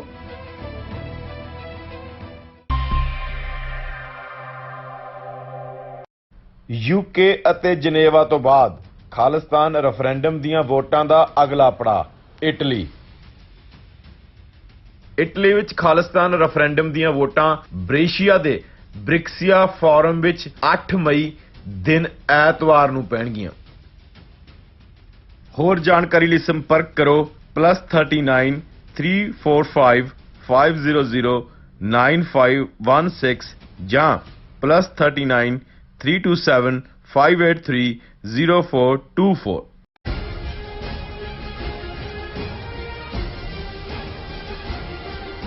ਦਰਸ਼ਕੋ, ਬ੍ਰੇਕ ਬਾਅਦ ਤੁਹਾਡਾ ਸਭ ਦਾ ਭਰਪੂਰ ਸਵਾਗਤ ਹੈ। ਸੋ ਵਿਊਅਰਸ, ਦੂਸਰੇ ਸੈਗਮੈਂਟ ਦੇ ਵਿੱਚ ਆਪਾਂ ਪਹੁੰਚ ਚੁੱਕੇ ਹਾਂ। ਇਸ ਵਿੱਚ ਆਪਾਂ ਗੱਲਬਾਤ ਕਰਨ ਜਾ ਰਹੇ ਹਾਂ ਭਾਰਤ ਦੇ ਹਵਾਲੇ ਨਾਲ ਕਿ RSS ਦੀ ਹਿੰਦੁਸਤਾਨ ਦੀ ਜਿਹੜੀ ਹਿੰਦੂ ਵਿਚਾਰਧਾਰਾ ਨੇ ਸਾਰੇ ਮੁਲਕ ਵਿੱਚ ਅਫਰਾ ਤਫਰੀ ਦਾ ਜਿਹੜਾ ਮਾਹੌਲ ਹੈ ਉਹ ਬਣਾ ਦਿੱਤਾ ਹੈ। ਇੱਕ ਪਾਸੇ ਮੋਦੀ ਵੱਲੋਂ ਮੇਕ ਇਨ ਇੰਡੀਆ ਦੀ ਕਾਲ ਦਿੱਤੀ ਹੋਈ ਹੈ, ਪਰ ਅਸਲ ਵਿੱਚ ਗਰਾਊਂਡ ਤੇ ਜੋ ਚੱਲ ਰਿਹਾ ਹੈ ਉਹ ਹੇਟ ਇਨ ਇੰਡੀਆ ਹੈ। ਸੋ ਇਹ ਵੀ ਜਿਹੜੀ ਦੋਵੇਂ ਕਿਵੇਂ ਇਕੱਠੇ ਰਹਿ ਸਕਦੇ ਹਨ, ਇਸ ਬਾਰੇ ਆਪਾਂ ਗੱਲਬਾਤ ਕਰਨ ਜਾ ਰਹੇ ਹਾਂ। ਸੋ ਅਸੀਂ ਚਾਹਾਂਗੇ ਕਿ ਤੁਸੀਂ ਇਸੇ ਤਰ੍ਹਾਂ ਬਣੇ ਰਹਿਣਾ। ਦੇਖਣ ਸੁਣਨ ਲਈ ਐਂਡ ਲਿਖਣ ਲਈ ਤੁਹਾਡਾ ਸਭ ਬਹੁਤ ਬਹੁਤ ਸ਼ੁਕਰੀਆ ਜੀ। ਡਾਕਟਰ ਸਾਹਿਬ ਕੀ ਕਹਿਣਾ ਚਾਹੋਗੇ? ਦੇਖੋ, ਕੱਲ ਦਾ ਸਾਡਾ ਓਪਨਿੰਗ ਸੈਗਮੈਂਟ ਹੀ ਹਿੰਦੂਤਵਾਦ ਦੇ ਉੱਤੇ ਸੀ ਕਿ ਕਿਵੇਂ ਸਾਵਰਕਰ ਤੋਂ ਸ਼ੁਰੂ ਹੋ ਕੇ ਅੱਜ ਕਿਸ ਲੈਵਲ ਤੇ ਪਹੁੰਚਿਆ, ਔਰ ਇੱਕ ਸੈਗਮੈਂਟ ਅਸੀਂ 100 ਤੋਂ ਜ਼ਿਆਦਾ ਜਿਹੜੇ ਸਾਬਕਾ ਬਿਊਰੋਕਰੈਟ ਨੇ ਉਹਨਾਂ ਨੇ ਜਿਹੜਾ ਲੈਟਰ ਲਿਖਿਆ ਮੋਦੀ ਨੂੰ ਕਿ ਪੋਲਿਟਿਕਸ ਆਫ ਹੇਟ ਬੰਦ ਕਰੋ, ਅਦਰਵਾਈਜ਼ ਜਿਹੜਾ ਇੰਡੀਆ ਉਹਦਾ ਕਨਸਟੀਟਿਊਸ਼ਨ ਔਰ ਸੋਸ਼ਲ ਫੈਬਰਿਕ ਸੁਸਾਇਟੀ ਦਾ ਉਹ ਬਿਲਕੁਲ ਤਾਰ-ਤਾਰ ਹੋ ਰਿਹਾ। ਔਰ ਉਸ ਦੇ ਉੱਤੇ ਸਾਡੇ ਵਿਊਅਰਸ ਨੇ ਕਮੈਂਟ ਵੀ ਲਿਖੇ ਨੇ, ਉਹਨਾਂ ਨੂੰ ਪਸੰਦ ਕੀਤਾ ਹੈ ਕਿ ਵੀ ਤੁਸੀਂ ਹਿੰਦੂਤਵਾਦ ਦੀ ਹਿਸਟਰੀ ਨੂੰ ਇੱਕ ਛੋਟੇ ਕੁੱਜੇ ਦੇ ਵਿੱਚ ਬੰਦ ਕੀਤਾ ਹੈ, ਜਿਹੜੀ ਆਲਮੋਸਟ ਸਾਵਰਕਰ ਤੋਂ ਹੁਣ 100 ਸਾਲ ਤੋਂ ਜ਼ਿਆਦਾ ਪੀਰੀਅਡ ਦੀ ਅਸੀਂ ਗੱਲ ਕਰ ਰਹੇ ਹਾਂ। ਅਸੀਂ ਇਹ ਸਮਝਦੇ ਹਾਂ ਕਿ ਵੀ ਇਹ ਸਾਰਾ ਪਾਰਟ ਅਲਟੀਮੇਟਲੀ ਨਜ਼ਰ ਵੀ ਆ ਰਿਹਾ ਕਿ ਉਸ ਦਾ ਅਸਰ ਇਹ ਨਹੀਂ ਹੈ ਵੀ ਇੱਕ ਦਿਨ ਗੱਲ ਕਰਕੇ ਗੱਲ ਮੁੱਕ ਜਾਂਦੀ ਹੈ। ਰੋਜ਼ਾਨਾ ਜਦੋਂ ਅਸੀਂ ਅਖਬਾਰ ਚੁੱਕਦੇ ਹਾਂ ਜਾਂ ਮੀਡੀਆ ਨੂੰ ਮੋਨੀਟਰ ਕਰਦੇ ਹਾਂ ਤੇ ਕੁਛ ਨਾ ਕੁਛ ਐਸਾ ਵਾਪਰ ਰਿਹਾ ਹੁੰਦਾ ਹੈ ਜਿਹੜਾ ਕਿ ਬਿਲਕੁਲ ਇਸ ਤੋਂ ਲੱਗਦਾ ਹੈ ਕਿ ਵੀ ਉਹਨਾਂ ਨੇ ਆਰਐਸਐਸ ਹੈੱਡਕੁਆਟਰ ਨਾਗਪੁਰ ਵਾਲਿਆਂ ਨੇ ਆਪਣੀਆਂ ਹਿੰਦੂਤਵੀ ਬ੍ਰਿਗੇਡਸ ਨੂੰ ਕਿਹਾ ਵੀ ਚੱਕ ਦਿਓ ਫੱਟੇ, ਕੋਈ ਪਰਵਾਹ ਨਾ ਕਰੋ ਦੁਨੀਆ ਦੀ। ਯੂਐਸ ਸਰਫ ਨੇ ਸਾਨੂੰ ਜਿਹੜਾ ਉਹ ਰੈੱਡ ਲਿਸਟ 'ਚ ਰੱਖਿਆ, ਕੋਈ ਪਰਵਾਹ ਨਹੀਂ ਹੈ। ਔਰ ਇਹ ਗੱਲ ਈਵਨ ਅੱਜ ਸਿਮਰਜੀਤ ਸਿੰਘ ਮਾਨ ਹੋਰਾਂ ਨੇ ਵੀ ਇੱਕ ਸਵਾਲ ਪੁੱਛਿਆ, ਉਹਨਾਂ ਨੇ ਕਿਹਾ ਵੀ ਕੀ ਕਾਰਨ ਹੈ ਕਿ ਜਦੋਂ ਪ੍ਰੈਜ਼ੀਡੈਂਟ ਟਰੰਪ ਭਾਰਤ ਦੇ ਦੌਰੇ ਤੇ ਆਏ ਉਦੋਂ ਹੀ ਘੱਟ ਗਿਣਤੀਆਂ ਦੇ ਖਿਲਾਫ ਹਿੰਸਾ ਮੁਸਲਮਾਨਾਂ ਦੇ ਖਿਲਾਫ ਕਰਾਈ ਗਈ, ਹੁਣ ਬੋਰਿਸ ਜੌਨਸਨ ਜਿਹੜੇ ਭਾਰਤ ਦੇ ਦੌਰੇ ਤੇ ਆਏ ਜਦੋਂ ਕਿ ਉਹ ਗੁਜਰਾਤ ਦੇ ਵਿੱਚ ਔਰ ਦਿੱਲੀ ਉਦੋਂ ਹੀ ਵਾਇਲੈਂਸ ਕਰਵਾਈ ਗਈ। ਸੋ ਜ਼ਾਹਿਰ ਹੈ ਅਸੀਂ ਇਸ ਦਾ ਜਵਾਬ ਵੀ ਦਿੱਤਾ ਸੀ ਕਿ ਉਹ ਇਹ ਮੈਸੇਜ ਦੇਣਾ ਚਾਹੁੰਦੇ ਨੇ ਘੱਟ ਗਿਣਤੀਆਂ ਨੂੰ ਕਿ ਜਿਨ੍ਹਾਂ ਪੱਛਮੀ ਤਾਕਤਾਂ ਦੇ ਉੱਤੇ ਉਹਨਾਂ ਦੇ ਹਿਊਮਨ ਰਾਈਟਸ ਆ ਉਹਨਾਂ ਤੇ ਤੁਸੀਂ ਟੇਕ ਰੱਖਦੇ ਹੋ ਕਿ ਵੀ ਉਹ ਤੁਹਾਡੀ ਮਦਦ ਤੇ ਆਣਗੇ, ਅਸੀਂ ਉਹਨਾਂ ਦੀ ਪ੍ਰੈਜ਼ੈਂਸ ਜਿਹੜਾ ਤੁਹਾਡਾ ਘਾਣ ਕਰ ਰਹੇ ਹਾਂ ਔਰ ਉਹਨਾਂ ਤੋਂ ਕੋਈ ਲਫ਼ਜ਼ ਸਰਦਾ ਨਹੀਂ ਹੈ ਕਿ ਉਹ ਕੋਈ ਹਮਦਰਦੀ ਦਾ ਬੋਲ ਵੀ ਬੋਲਣ। ਔਰ ਇਹੀ ਜਿਹੜਾ ਬੋਰਿਸ ਜੌਨਸਨ ਜਿਹੜਾ ਬੁਲਡੋਜ਼ਰ ਦੇ ਉੱਤੇ ਬੈਠਾ ਗੁਜਰਾਤ ਦੇ ਉੱਤੇ ਫੋਟੋ ਲਵਾ ਰਿਹਾ, ਔਰ ਉਹੀ ਕੰਪਨੀ ਦੇ ਬੁਲਡੋਜ਼ਰ ਜਿਹੜੇ ਨੇ ਉਹ ਜਹਾਂਗੀਰਪੁਰੀ ਦਿੱਲੀ ਦੇ ਵਿੱਚ ਮੁਸਲਮਾਨਾਂ ਦੇ ਘਰ ਔਰ ਕਾਰੋਬਾਰ ਉਹਨਾਂ ਨੂੰ ਤਬਾਹ ਕਰ ਰਹੇ ਨੇ। ਔਰ ਅੱਜ ਵੀ ਜੇ ਮੈਂ ਅੱਜ ਦੀਆਂ ਖਬਰਾਂ ਦੇ ਹਵਾਲੇ ਨਾਲ ਹੀ ਦੇਖਾਂ ਤੇ ਯੂਪੀ ਦੇ ਹਵਾਲੇ ਨਾਲ ਹੈ ਕਿ over 6000 unauthorised loud speakers removed from religious places across UP drive underway. ਹੁਣ ਜੇ 6000 ਤੋਂ ਜ਼ਿਆਦਾ, ਔਰ ਇਹ ਸਾਰੇ ਜਿਹੜੀ ਪਿਕਚਰਸ ਵੀ ਨੇ ਮਸੀਤਾਂ ਦੇ ਉੱਤੇ ਪੁਲਿਸੀ ਔਰ ਦੂਸਰੇ ਚੜੇ ਹੋਏ ਨੇ ਹੋਮ ਡਿਪਾਰਟਮੈਂਟ ਦੇ, ਉਹ ਉੱਤੋਂ ਲਾਊਡ ਸਪੀਕਰ ਲਾ ਰਹੇ ਨੇ ਕਿਉਂਕਿ ਇਸ ਤੋਂ ਪਹਿਲਾਂ ਇੱਕ ਪੂਰੀ ਮੁਹਿੰਮ ਹਿੰਦੂ ਤਵੀਆਂ ਵੱਲੋਂ ਸ਼ੁਰੂ ਕੀਤੀ ਗਈ ਕਿ ਜਿਹੜੀ ਅਜ਼ਾਨ ਬੰਦ ਕੀਤੀ ਜਾਏ। ਔਰ ਅਜ਼ਾਨ ਨੂੰ ਲੈ ਕੇ ਕਿ ਜੀ ਪਹਿਲਾਂ ਤਾਂ ਇਹ ਸੀ ਬੰਦ, ਉਹਨਾਂ ਨੇ ਮਸੀਤਾਂ ਦੇ ਬਾਹਰ ਜਾ ਕੇ ਹਨੂਮਾਨ ਚਾਲੀਸੇ ਪੜ੍ਹਨੇ ਸ਼ੁਰੂ ਕਰਤੇ, ਜਿਹੜੇ ਮਸੀਤ ਚੋਂ ਨਿਕਲਦੇ ਸੀ ਉਹਨਾਂ ਨੂੰ ਹਰਾਸ ਕਰਨਾ ਸ਼ੁਰੂ ਕਰ ਦਿੱਤਾ। ਔਰ ਹੁਣ ਯੂਪੀ ਦਾ ਗੁੰਡਾ ਆਦਿੱਤਿਆਨਾਥ ਨੇ ਆਰਡਰ ਦਿੱਤਾ ਹੈ ਕਿ ਜੀ ਇਹ ਲਾ ਦਿਓ ਜਿਹੜੇ ਸਾਰਿਆਂ ਦੇ ਸਪੀਕਰ ਨੇ, ਔਰ ਇਹ ਕਹਿਣ ਨੂੰ ਤਾਂ ਕਹਿ ਰਹੇ ਨੇ ਜੀ ਔਨ ਆਲ ਰਿਲੀਜੀਅਸ ਪਲੇਸਿਸ, ਪਰ ਕੋਈ ਬਾਕੀ ਹਿੰਦੂਆਂ ਦੇ ਜਾਂ ਦੂਸਰੇ ਮੰਦਰਾਂ ਜਾਂ ਦੂਸਰਿਆਂ ਦਾ ਤਾਂ ਕੋਈ ਪਾਰਟ ਨਹੀਂ ਹੁੰਦਾ ਕਿਉਂਕਿ ਅਜ਼ਾਨ 5 ਵੇਲੇ ਦਿੱਤੀ ਜਾਂਦੀ ਹੈ, 5 ਵੇਲੇ ਨਮਾਜ਼ ਦਾ ਕਨਸੈਪਟ ਹੈ।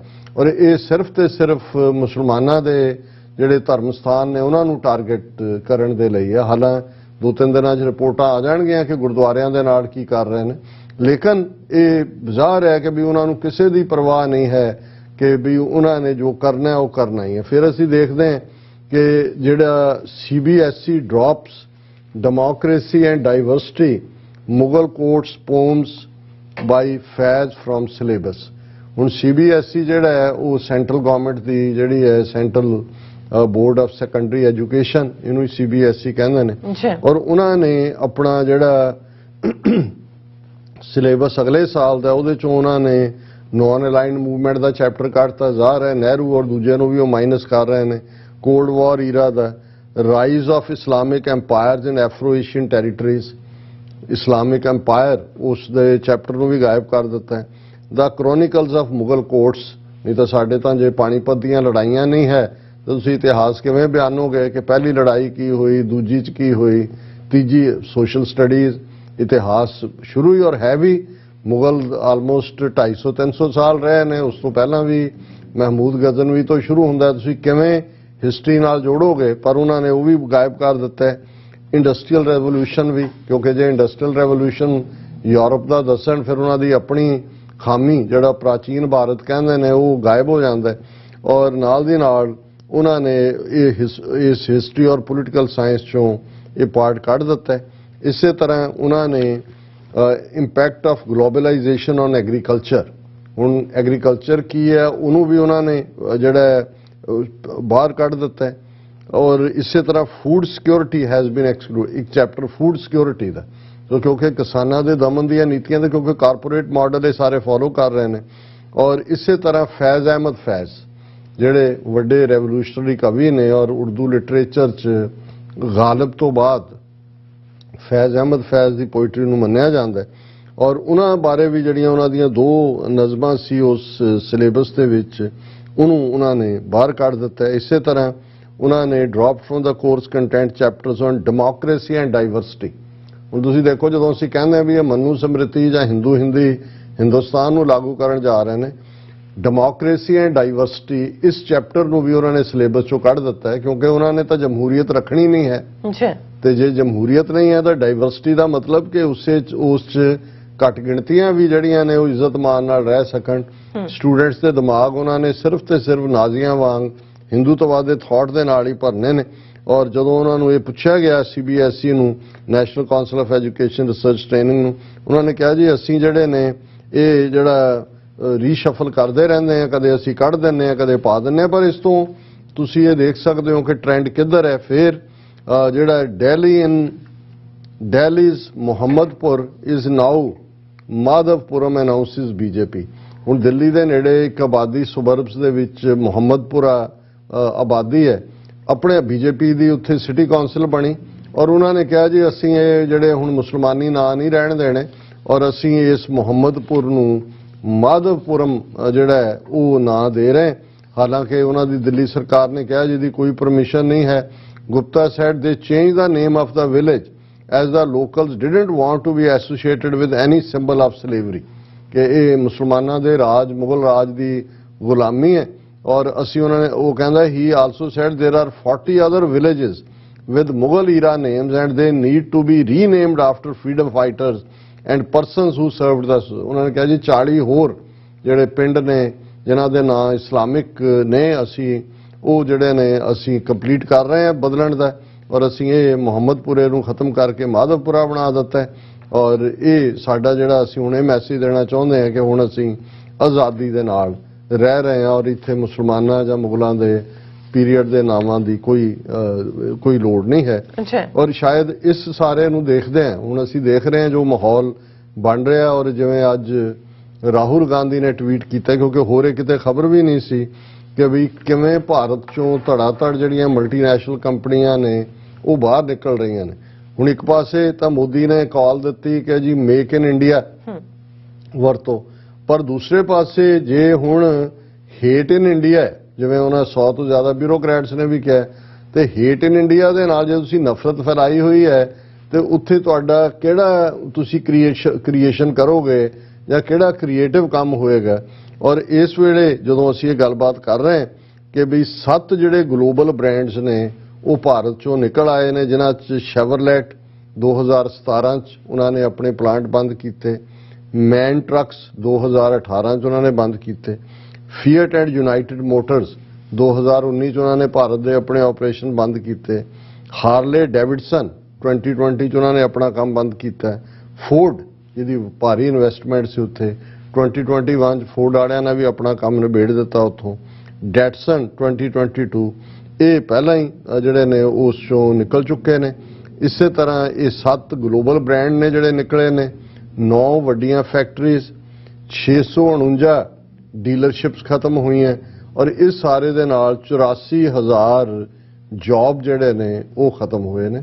ਔਰ ਇਹ ਸਾਰੀਆਂ ਫਿਗਰਸ ਦੇ ਕੇ ਹੀ ਰਾਹੁਲ ਗਾਂਧੀ ਨੇ ਕਿਹਾ ਕਿ Modi ji hate in India and make in India can't coexist time to focus on India's devastating unemployment crisis instead ਕਿ ਇਹ ਨਫ਼ਰਤ ਫੈਲਾਉਣ ਦੀ ਥਾਂ ਤੇ ਜਿਹੜੀ ਅਨਐਮਪਲੋਇਮੈਂਟ ਕ੍ਰਾਈਸਿਸ ਹੈ ਇਸ ਨੂੰ ਦੇਖੋ ਪਰ ਇਹਨਾਂ ਨੇ ਉਹੀ ਕਰਨਾ ਹੈ ਜੋ ਨਾਜ਼ੀਆਂ ਨੇ ਕੀਤਾ ਔਰ ਅਲਟੀਮੇਟਲੀ ਇਸ ਚੋਂ ਹੀ ਭਾਰਤ ਦੇ ਟੁਕੜੇ ਹੋਣੇ ਨੇ ਇਹਨਾਂ ਦੀ ਬਰਬਾਦੀ ਤਬਾਹੀ ਉਸ ਦੀ ਇਬਾਰਤ ਇਹ ਆਪ ਲਿਖ ਰਹੇ ਨੇ ਆਪਣੀ ਕਬਰ आप ही खोद रहे हैं जी राज साहब थोड़ा बहुत बहुत शुक्रिया साथ लेने ब्रेक व्यूअर्स तो सन इसी तरह बने रहना मिलते हैं छोटे जे ब्रेक तो बाद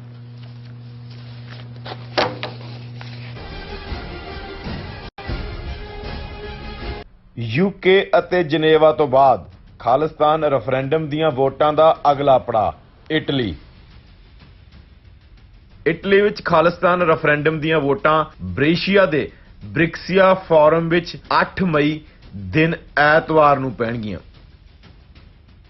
ਹੋਰ ਜਾਣਕਾਰੀ ਲਈ ਸੰਪਰਕ ਕਰੋ +39 345 500 9516 ਜਾਂ +39 327 583 0424 29 ਅਪ੍ਰੈਲ 1986 ਦੇ ਖਾਲਿਸਤਾਨ ਐਲਾਨਨਾਮਾ ਦਿਹਾੜੇ ਨੂੰ ਮੁੱਖ ਰੱਖਦਿਆਂ ਨਾਰਵਿਚ ਸਿਟੀ ਹਾਲ ਕਨੈਟਿਕਟ ਵਿਖੇ ਆਉਂਦੇ ਸ਼ੁੱਕਰਵਾਰ 29 ਅਪ੍ਰੈਲ 2022 ਨੂੰ ਵਰਲਡ ਸਿੱਖ ਪਾਰਲੀਮੈਂਟ ਵੱਲੋਂ ਵਿਸ਼ੇਸ਼ ਇਕੱਤਰਤਾ ਸੱਦੀ ਗਈ ਹੈ। ਸਿੱਖ ਡੈਕਲੇਰੇਸ਼ਨ ਆਫ ਇੰਡੀਪੈਂਡੈਂਸ ਡੇ ਦੀ 36ਵੀਂ ਵਰ੍ਹੇਗੰਢ ਤੇ ਇੱਕ ਮੁੱਠਤਾ ਦਾ ਇਜ਼ਹਾਰ ਕਰਦਿਆਂ ਖਾਲਿਸਤਾਨ ਅਫੇਅਰਸ ਸੈਂਟਰ ਦੇ ਸੰਚਾਲਕ ਡਾਕਟਰ ਅਮਰਜੀਤ ਸਿੰਘ ਅਤੇ ਹੋਰ ਪੰਥਕ ਜਥੇਬੰਦੀਆਂ ਦੇ ਨੁਮਾਇੰਦੇ ਪਹੁੰਚ ਰਹੇ ਹਨ। ਸਵਰਨਜੀਤ ਸਿੰਘ ਖਾਲਸਾ ਤੇ ਸਮੁੱਚੀ ਟੀਮ ਵੱਲੋਂ ਆਪ ਸਭ ਨੂੰ ਇਸ ਇਕੱਤਰਤਾ ਵਿੱਚ ਪਹੁੰਚਣ ਦੀ ਅਪੀਲ ਕੀਤੀ ਜਾਂਦੀ ਹੈ। ਵਧੇਰੇ ਜਾਣਕਾਰੀ ਲਈ ਤੁਸੀਂ ਹੇਠ ਦਿੱਤੇ ਨੰਬਰਾਂ ਤੇ ਸੰਪਰਕ ਕਰ ਸਕਦੇ ਹੋ।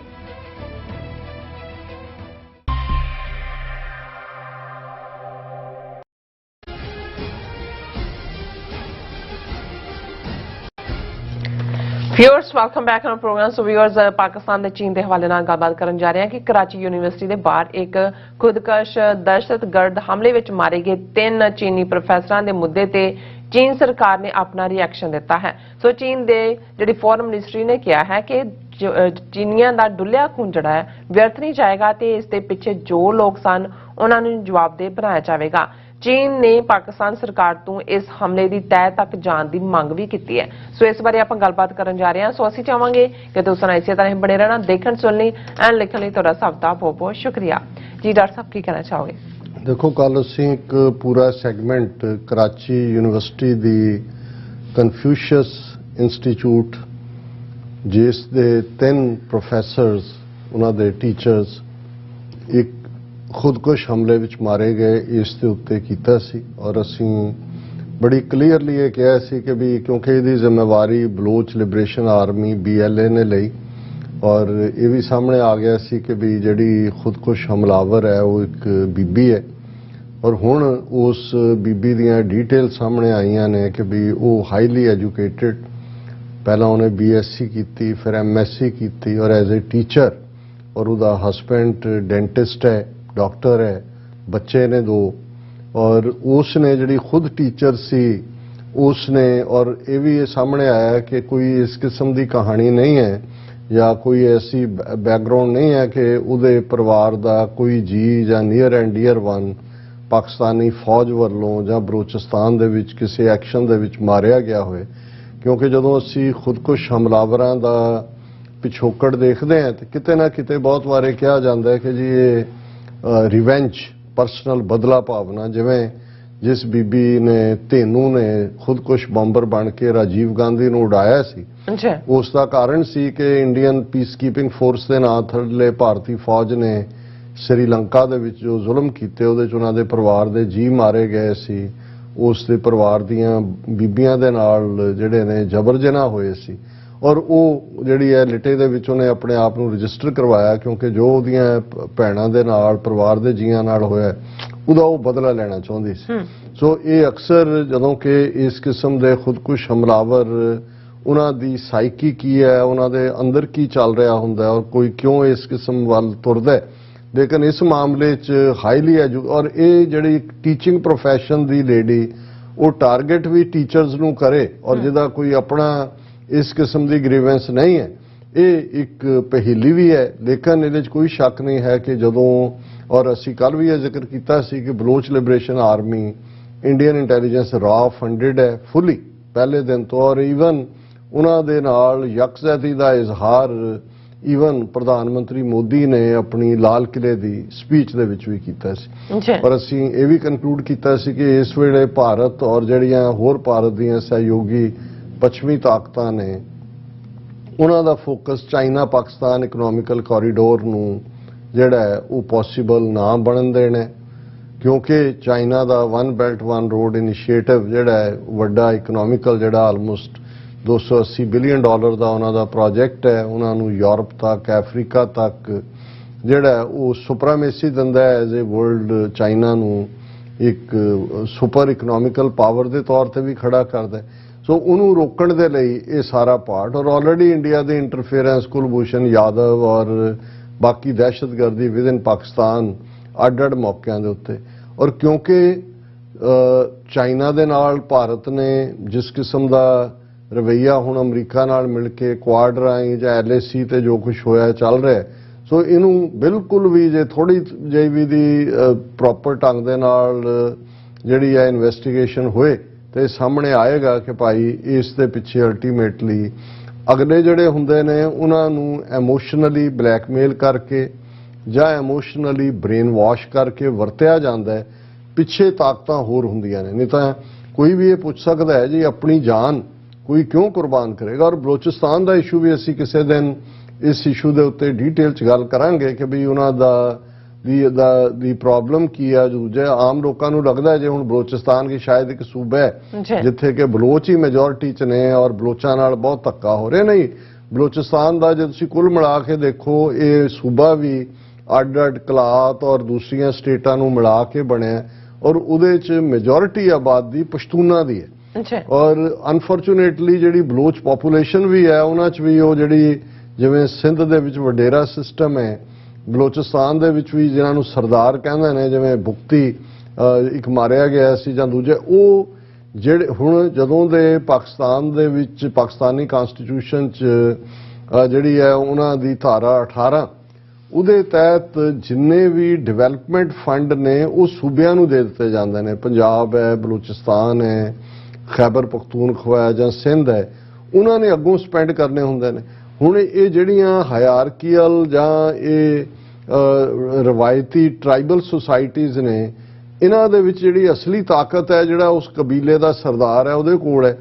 ਹਕੂਮਤ ਦੇ ਵਿੱਚ ਵੀ ਉਹੀ ਬੈਠਦੇ ਨੇ, ਗਵਰਨਰ ਚੀਫ ਮਿਨਿਸਟਰ ਵੀ ਉਹੀ ਬਣਦੇ ਨੇ, ਪੈਸਾ ਉਹਨਾਂ ਕੋਲ ਹੁੰਦਾ ਹੈ, ਉਹ ਆਪਣੇ ਨਿੱਜੀ ਮਫਾਦਾਂ ਦੇ ਲਈ ਜਾਂ ਨਿੱਜੀ ਦੇ ਲਈ ਤਾਂ ਵਰਤਦੇ ਨੇ, ਕਾਮਨ ਲੋਕਾਂ ਤੱਕ ਜਿਹੜਾ ਉਹ ਉਸ ਦਾ ਫਾਇਦਾ ਨਹੀਂ ਪਹੁੰਚਦਾ। ਔਰ ਇਹਦੇ 'ਚ ਕੋਈ ਸ਼ੱਕ ਨਹੀਂ ਹੈ ਕਿ ਬਲੋਚਿਸਤਾਨ ਦੇ ਵਿੱਚ ਆਮ ਬੰਦਾ ਸਫ਼ਰ ਕਰਦਾ ਹੈ, ਗੁਰਬਤ 'ਚ ਹੈ, ਔਰ ਕਈ ਵਾਰ ਇਹ ਵੀ ਹੁੰਦਾ ਹੈ, ਔਰ ਇਹ ਗੱਲ ਸ਼ਾਇਦ ਸਾਰੀ ਗਲਤ ਨਹੀਂ ਹੈ। ਹੁਣ ਜਦੋਂ ਬੰਗਲਾਦੇਸ਼ ਹੋਣ ਦੇ ਵਿੱਚ ਆਉਂਦਾ, ਭਾਵੇਂ ਉਹਦੇ ਡਿਫਰੈਂਟ ਰੀਜ਼ਨ ਇੰਡੀਅਨ ਇੰਟਰਫੇਰੈਂਸ ਜਾਂ ਦੂਜਾ, ਪਰ ਉਸ ਤੋਂ ਪਹਿਲਾਂ ਇੱਕ ਨੈਰੇਟਿਵ ਸਿਰਜਿਆ ਗਿਆ ਸੀ, ਉਹ ਕਿੰਨਾ ਠੀਕ ਸੀ ਜਾਂ ਨਹੀਂ ਸੀ, ਕਿਉਂਕਿ ਜਦੋਂ ਈਸਟ ਪਾਕਿਸਤਾਨ, ਮਸ਼ਰਕੀ ਪਾਕਿਸਤਾਨ ਔਰ ਅੱਜ ਦਾ ਪਾਕਿਸਤਾਨ ਟੁਗੈਦਰ ਸੀ, ਤੇ ਜਿਹੜੀ ਐਕਸਪੋਰਟ ਸੀ ਪਾਕਿਸਤਾਨ ਦੀ, ਸਾਂਝੇ ਪਾਕਿਸਤਾਨ ਦੀ, ਉਹ ਪਟਸਨ ਦੀ ਸੀ, ਜੂਟ ਦੀ, ਔਰ ਉਹ ਜ਼ਾਹਰ ਹੈ ਕਿ ਮਸ਼ਰਕੀ ਬੰਗਾਲ 'ਚ, ਮਸ਼ਰਕੀ ਪਾਕਿਸਤਾਨ 'ਚ ਹੀ ਹੁੰਦੀ ਸੀ। ਔਰ ਕਿਉਂਕਿ ਫੌਜ ਦੇ ਵਿੱਚ ਡੋਮੀਨੈਂਸ ਜਿਹੜਾ ਹੈ ਉਹ ਵੈਸਟਰਨ ਪਾਕਿਸਤਾਨ ਦੀ ਸੀ ਜ਼ਿਆਦਾ, ਔਰ ਉਹਦੇ ਵਿੱਚ ਪੰਜਾਬ ਹੈ, ਔਰ ਇਧਰ ਪ੍ਰੋਗਰੈਸ ਹੋ ਰਹੀ ਸੀ। ਬੰਗਾਲੀ ਕੁਝ ਇੰਟੈਲੈਕਚੁਅਲ ਜਾਂ ਦੂਜਿਆਂ ਨੂੰ ਇਹ ਲੱਗਦਾ ਸੀ ਕਿ ਜਿਹੜੀ ਸਾਡੀ ਕਮਾਈ ਹੈ ਪਟਸਨ ਅਸੀਂ ਉਗਾ ਰਹੇ ਹਾਂ, ਐਕਸਪੋਰਟ ਉਹਦੀ ਹੈ ਔਰ ਦੂਜਾ, ਪਰ ਉਹਦਾ ਜਿਹੜਾ ਜ਼ਿਆਦਾ ਗੱਫਾ ਹੈ ਉਹ ਵੈਸਟ ਪੰਜਾਬ ਵਾਲੇ ਲੈ ਰਹੇ ਨੇ, ਸਾਨੂੰ ਜਿਹੜਾ ਹੈ ਉਹ ਬੈਕਵਰਡ ਰੱਖਿਆ ਜਾ ਰਿਹਾ। ਹੁਣ ਇਸੇ ਤਰੀਕੇ ਨਾਲ ਬਲੋਚਿਸਤਾਨ ਦੇ ਵਿੱਚ ਸੂਈ ਗੈਸ ਹੈ, ਔਰ ਉਹ ਸਾਰੇ ਪਾਕਿਸਤਾਨ ਦੇ ਵਿੱਚ ਜ਼ਾਹਰ ਹੈ ਕਿ ਭਾਈ ਉੱਥੋਂ ਸਪਲਾਈ ਹੁੰਦੀ ਹੈ, ਪਰ ਉਹਨਾਂ ਬਾਰੇ ਕਿਹਾ ਜਾਂਦਾ ਜੀ, ਉਹ ਕਹਿੰਦੇ ਨੇ ਕਿ ਬਾਕੀ ਪਾਕਿਸਤਾਨ ਤਾਂ ਉਹ ਗੈਸ ਵਰਤਦਾ ਹੈ, ਅਸੀਂ ਲੱਕੜ ਬਾਲਦੇ ਹਾਂ ਚੁੱਲ੍ਹਿਆਂ ਦੇ ਵਿੱਚ। ਹੁਣ ਇਹਦੇ 'ਚ ਕੋਈ ਸ਼ੱਕ ਨਹੀਂ ਹੈ ਕਿ ਕਿਤੇ ਨਾ ਕਿਤੇ ਇਹ ਜਿਹੜੀ ਟ੍ਰਾਈਬਲ ਸੁਸਾਇਟੀ ਦਾ ਉੱਤੇ ਬੈਠਾ ਸਰਦਾਰ ਸਿਸਟਮ ਹੈ, ਉਹ ਆਮ ਲੋਕਾਂ ਤੱਕ ਉਹ ਫਾਇਦੇ ਜਿਹੜੇ ਪਹੁੰਚਣੇ ਚਾਹੀਦੇ ਨੇ ਨਹੀਂ ਪਹੁੰਚਦੇ। ਔਰ ਸ਼ਾਇਦ ਬੀਤੇ ਵਰ੍ਹਿਆਂ ਦੇ ਵਿੱਚ ਕਿਸੇ ਵੀ ਪਾਕਿਸਤਾਨੀ ਹਕੂਮਤ ਨੇ, ਭਾਵੇਂ ਉਹ ਫੌਜੀ ਹੋਏ ਜਾਂ ਸਿਵਿਲੀਅਨ ਹੋਏ, ਉਹ ਜਿਹੜੀ ਥੋੜੀ ਬਹੁਤ ਰੈਬੈਲੀਅਨ ਆਵਾਜ਼ ਹੁੰਦੀ ਹੈ ਉਹਨੂੰ ਦਬਾਉਣ ਲਈ ਤਾਂ ਐਕਸ਼ਨ ਕਰ ਦਿੰਦੇ ਨੇ, ਪਰ ਜਿਹੜੀਆਂ ਬੇਸਿਕ ਪ੍ਰੋਬਲਮਸ ਨੇ ਲੋਕਾਂ ਦੀਆਂ ਉਹਨੂੰ ਉਹ ਰਿਜ਼ੋਲਵ ਕਰਨ ਵੱਲ ਸ਼ਾਇਦ ਉਨੀ ਅਟੈਂਸ਼ਨ ਨਹੀਂ ਹੈ। ਔਰ ਫਿਰ ਜਿਹਨੂੰ ਕਹਿੰਦੇ ਨੇ to fish in the troubled waters, Indian ਰਾਹ ਹੋਏ ਜਾਂ ਦੂਸਰੀਆਂ ਏਜੰਸੀਆਂ ਹੋਣ ਜਿਹੜੀਆਂ ਬਲੋਚਿਸਤਾਨ ਨੂੰ ਅੱਡ ਕਰ ਦੇਣਾ ਚਾਹੁੰਦੀਆਂ ਨੇ ਪਾਕਿਸਤਾਨ ਤੋਂ, ਤਾਂ ਕਿ ਜਿਹੜਾ ਨਾ ਰਹੇ ਬਾਂਸ ਨਾ ਵਜੇ ਬੰਸਰੀ, ਨਾ ਗਵਾਦਰ ਹੋਏ, ਨਾ ਜਿਹੜਾ ਉਹ ਸਮੁੰਦਰ ਦਾ ਜਿੱਥੋਂ ਤੱਕ ਚੀਨ ਨੇ ਆਣਾ ਹੈ, ਤੇ ਨਾ ਹੀ ਇਹ ਇਕਨੋਮਿਕਲ ਕੋਰੀਡੋਰ ਵਾਲੀ ਗੱਲ ਟਰੂ ਹੋ ਸਕੇ। ਸੋ ਹੁਣ ਇਸ ਹਮਲੇ 'ਚ ਕਿਉਂਕਿ ਚਾਈਨਾ ਮੇਨ ਇਨਵੈਸਟਰ ਹੈ, 60-70 billion dollar China Pakistan economical corridor ਤੇ ਚਾਈਨਾ ਸਪੈਂਡ ਕਰ ਰਿਹਾ, ਆਲਰੇਡੀ 20-25 ਬਿਲੀਅਨ ਹੋ ਚੁੱਕਾ ਐਕਸਪੈਂਸ। ਔਰ ਇਸ ਘਟਨਾ ਦਾ ਚਾਈਨਾ ਨੇ ਵੀ ਇਸ ਦੇ ਉੱਤੇ ਤਿੱਖਾ ਜਿਹੜਾ ਆਪਣਾ ਰਿਐਕਸ਼ਨ ਦਿੱਤਾ ਹੈ, ਔਰ ਉਹਨਾਂ ਨੇ ਪਾਕਿਸਤਾਨ ਨੂੰ ਕਿਹਾ ਕਿ ਰੈਜ਼ੋਲੂਟਲੀ ਕ੍ਰੈਕ ਡਾਊਨ ਕਰੋ ਕਿ ਕਿਹੜੀਆਂ ਟੈਰਰ ਆਊਟਫਿਟਸ ਨੇ। ਉਹਨਾਂ ਦੀ ਫੋਰਨ ਮਿਨਿਸਟਰੀ ਨੇ ਕਿਹਾ ਕਿ China strongly condemns and express great indignation over this major terrorist attack, conveys deep condolences to the victims and sympathies to the injured and bereaved families। ਕਿਉਂਕਿ 3 Chinese national, 1 Pakistani ਮੂਲ ਦਾ driver ਮਾਰਿਆ ਗਿਆ, ਔਰ ਉਹਨਾਂ ਨੇ ਕਿਹਾ ਵੀ ਅਸੀਂ ਕੰਡੈਮ ਕਰਦੇ ਹਾਂ, ਔਰ ਨਾਲ ਦੀ ਨਾਲ ਅਸੀਂ ਇਹ ਮੰਗ ਵੀ ਕਰਦੇ ਹਾਂ ਕਿ ਇਸ ਦੀ ਪ੍ਰੋਪਰ ਤਹਿਕੀਕਾਤ ਹੋਏ। ਔਰ ਚਾਈਨੀਜ਼ ਫੋਰਨ ਮਿਨਿਸਟਰ ਨੇ ਅੱਗੋਂ ਕਿਹਾ ਕਿ Chinese Foreign Ministry and missions in Pakistan will continue to urge relevant Pakistani departments to deal with the aftermath, treat the injured and resolutely crack down on the terrorist organizations involved। कि भाई ਜ਼ਖਮੀਆਂ ਦੀ ਸਾਂਭ ਸੰਭਾਲ ਕਰੋ ਔਰ ਪੂਰੇ ਇਰਾਦੇ ਦੇ ਨਾਲ ਕ੍ਰੈਕ ਡਾਊਨ ਕਰੋ ਨਾ ਦਹਿਸ਼ਤਗਰਦ ਜਮਾਤਾਂ ਤੇ ਜਿਨ੍ਹਾਂ ਨੇ ਕਾਰਾ ਕੀਤਾ। ਔਰ ਇਹ ਜਿਹੜਾ ਜੁਮਲਾ ਹੈ ਥੋੜਾ ਜਿਹਾ ਹੋਰ ਵੀ ਟੱਚਿੰਗ ਹੈ। The blood of the Chinese people should not be shed in vain, and those behind this incident will pay the price, Chinese Foreign Ministry said। ਉਹਨਾਂ ਨੇ ਕਿਹਾ ਜੀ ਕਿ ਜਿਹੜੇ ਚੀਨੀਆਂ ਦਾ ਖੂਨ ਡੁੱਲਿਆ ਉਹ ਵਿਅਰਥ ਨਹੀਂ ਜਾਣਾ ਚਾਹੀਦਾ, ਵਿਅਰਥ ਨਹੀਂ ਜਾਏਗਾ, ਔਰ ਜਿਹੜੇ ਇਸ ਘਟਨਾ ਦੇ ਪਿੱਛੇ ਨੇ ਉਹਨਾਂ ਨੂੰ ਇਸ ਦੀ ਕੀਮਤ ਅਦਾ ਕਰਨੀ ਪਏਗੀ। ਸੋ ਅਸੀਂ ਜਿਵੇਂ ਕਿ ਕੱਲ ਵੀ ਇਹ ਕਿਹਾ ਸੀ ਕਿ ਅਸੀਂ ਪਾਕਿਸਤਾਨ ਦੇ ਦੋਸਤ ਖੈਰ ਖੁਆਹ ਹਮਦਰਦ ਹੋਣ ਦੇ ਨਾਤੇ ਸਮਝਦੇ ਹਾਂ ਕਿ ਇਹ ਸ਼ਾਇਦ ਜਿਹੜੀ ਇਨਸੀਡੈਂਟ ਇਹ ਵਾਪਰੀ ਦੁਖਦਾਈ ਹੈ, ਪਰ ਸ਼ਾਇਦ ਇਹ ਅਖੀਰਲੀ ਨਾ ਹੋਏ। ਆਉਣ ਵਾਲੇ ਦਿਨਾਂ 'ਚ ਹੋਰ ਵੀ ਘਟਨਾਵਾਂ ਜਿਹੜੀਆਂ ਨੇ ਦਹਿਸ਼ਤਗਰਦੀ ਦੀਆਂ, ਦੁਸ਼ਮਣ ਜਿਹੜਾ ਅਨਸਟੇਬਿਲਿਟੀ ਚਾਹੁੰਦਾ, ਔਰ ਇਸ ਵੇਲੇ ਪਾਕਿਸਤਾਨ ਦੇ ਸੋਸ਼ਲ ਫੈਬਰਿਕ ਦੇ ਵਿੱਚ ਵੀ ਸਿਆਸੀ ਤਣਾਅ ਹੈ, ਪਾਰਟੀਬਾਜ਼ੀ ਔਰ ਇੱਕ ਦੂਸਰੇ ਨੂੰ ਲੈ ਕੇ ਜਿਹੜਾ ਹੈ, ਔਰ ਪਾਕਿਸਤਾਨ ਦੇ ਅਦਾਰਿਆਂ ਦੇ ਉੱਤੇ ਵੀ ਜਿਹੜਾ ਹੈ ਉਹ ਖਿੱਚਤੂ ਚੱਲ ਰਹੀ ਹੈ। ਜੁਡੀਸ਼ਰੀ ਕੀ ਕਹਿੰਦੀ ਹੈ, ਮੀਡੀਆ ਕੀ ਕਹਿੰਦਾ ਹੈ, ਟਾਕ ਸ਼ੋਜ਼ ਔਰ TRP ਵਧਾਉਣ ਵਾਲੇ ਔਰ ਜਾਲੀ ਜਿਹੜੀਆਂ ਆਈਡੀਜ਼ ਦੇ ਨਾਲ ਪੋਸਟ ਕਰਨ ਵਾਲੇ ਸੋਸ਼ਲ ਮੀਡੀਆ ਤੇ ਆਰਮੀ ਨੂੰ ਵੀ ਜਿਹੜਾ ਉਹ ਸਮੀਰ ਕਰਨ ਦੀ ਕੋਸ਼ਿਸ਼ ਕਰ ਰਹੇ ਨੇ। ਕਰੈਕਟਰ ਅਸੈਸੀਨੇਸ਼ਨਸ ਵੀ ਨੇ ਔਰ ਨਫ਼ਰਤ ਦਾ ਮਾਹੌਲ ਹੈ, ਔਰ ਅਸੀਂ ਸਮਝਦੇ ਹਾਂ ਕਿ ਇਸ ਦੇ ਦਾ ਹੀ ਫਾਇਦਾ ਦੁਸ਼ਮਣ ਤਾਕਤਾਂ ਚੁੱਕ ਰਹੀਆਂ ਨੇ। ਸੋ ਅਸੀਂ ਇਹੀ ਕਵਾਂਗੇ ਕਿ ਭਾਈ ਬਹੁਤ ਚੀਜ਼ਾਂ ਤੁਸੀਂ ਅੰਦਰ ਵੜ ਕੇ ਬੰਦ ਦਰਵਾਜ਼ਾ ਕਰਕੇ ਵੀ ਜਿਹੜਾ ਉਹ ਇੱਕ ਹੱਲ ਕਰ ਸਕਦੇ ਹੋ। ਪਾਕਿਸਤਾਨ ਇੱਕ ਤੋਹਫਾ ਹੈ, ਔਰ ਸਾਡੀ ਕੌਮ ਨੂੰ ਪੁੱਛੋ ਅਸੀਂ 75 ਸਾਲ ਤੋਂ ਬੇਘਰੇ ਹਾਂ, ਔਰ ਕਿ ਨੇਸ਼ਨ ਦੀ ਕੀਮਤ ਕੀ ਹੈ। ਤੁਹਾਨੂੰ ਕਾਇਦੇ ਆਜ਼ਮ ਨੇ ਆਪਣੀ ਵਿਜ਼ਨ ਦੇ ਨਾਲ ਮੁਲਕ ਪਰੋਸ ਕੇ ਦਿੱਤਾ ਹੈ। ਆਲਰੇਡੀ ਅੱਧਾ ਮੁਲਕ 1971 ਚ ਜਿਹੜਾ ਤੁਸੀਂ ਗਵਾਇਆ, ਔਰ ਹੁਣ ਇਸ ਕਿਸਮ ਦਾ ਮਤ ਕਰੋ ਕਿ ਭਾਈ ਤੁਸੀਂ ਆਪਣੇ ਸੈਲਫਿਸ਼ ਔਰ ਨਿੱਜੀ ਇੰਟਰਸਟ ਦੇ ਸਾਹਮਣੇ ਜਿਹੜਾ ਉਹ ਪਾਕਿਸਤਾਨ ਦਾ ਜਿਹੜਾ ਹਿੱਤ ਹੈ ਉਸ ਨੂੰ ਅਣਗੌਲਿਆ ਕਰੋ। ਜੀ ਡਾਕਟਰ ਸਾਹਿਬ ਤੁਹਾਡਾ ਬਹੁਤ ਬਹੁਤ ਧੰਨਵਾਦ। ਸੌਥ ਲੈਣੇ ਬ੍ਰੇਕ ਵਿਊਅਰਸ, ਤੁਸੀਂ ਕਿਤੇ ਨਹੀਂ ਜਾਣਾ, ਮਿਲਦੇ ਹਾਂ after this short break.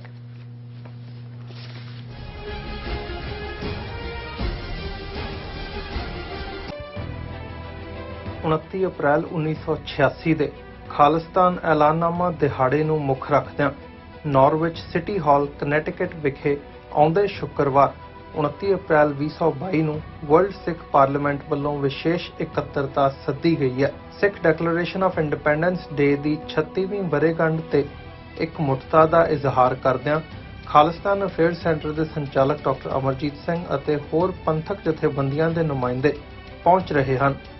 Swaranjit Singh Khalsa ਤੇ ਸਮੁੱਚੀ ਟੀਮ ਵੱਲੋਂ ਆਪ ਸਭ ਨੂੰ ਇਸ ਇਕੱਤਰਤਾ ਵਿੱਚ ਪਹੁੰਚਣ ਦੀ ਅਪੀਲ ਕੀਤੀ ਜਾਂਦੀ ਹੈ। ਵਧੇਰੇ ਜਾਣਕਾਰੀ ਲਈ ਤੁਸੀਂ ਹੇਠ ਦਿੱਤੇ ਨੰਬਰਾਂ ਤੇ ਸੰਪਰਕ ਕਰ ਸਕਦੇ ਹੋ।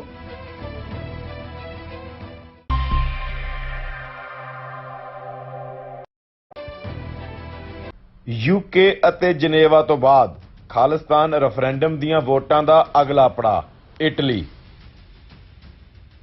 ਇਟਲੀ ਵਿੱਚ ਖਾਲਿਸਤਾਨ ਰੈਫਰੈਂਡਮ ਦੀਆਂ ਵੋਟਾਂ ਬ੍ਰੇਸ਼ੀਆ ਦੇ ਬ੍ਰਿਕਸੀਆ ਫੋਰਮ ਵਿੱਚ 8 ਮਈ ਦਿਨ ਐਤਵਾਰ ਨੂੰ ਪੈਣਗੀਆਂ। ਹੋਰ ਜਾਣਕਾਰੀ ਲਈ ਸੰਪਰਕ ਕਰੋ +39 345 500 9516 ਜਾਂ +39 327 583 0424।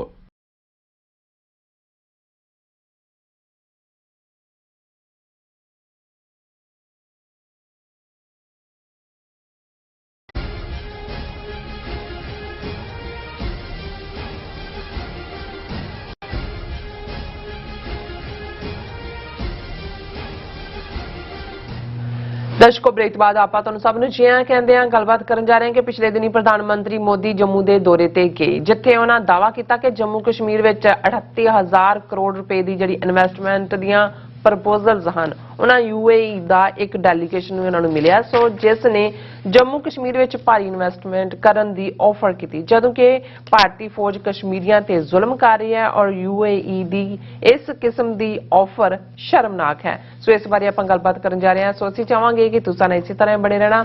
ਦੇਖਣ ਸੁਣ ਲਿਆ ਲਿਖਣ ਲਈ ਤੁਹਾਡਾ ਸਭ ਦਾ ਬਹੁਤ ਧੰਨਵਾਦ ਜੀ। ਡਾਕਟਰ ਸਾਹਿਬ, ਕੀ ਵਿਚਾਰ ਨੇ?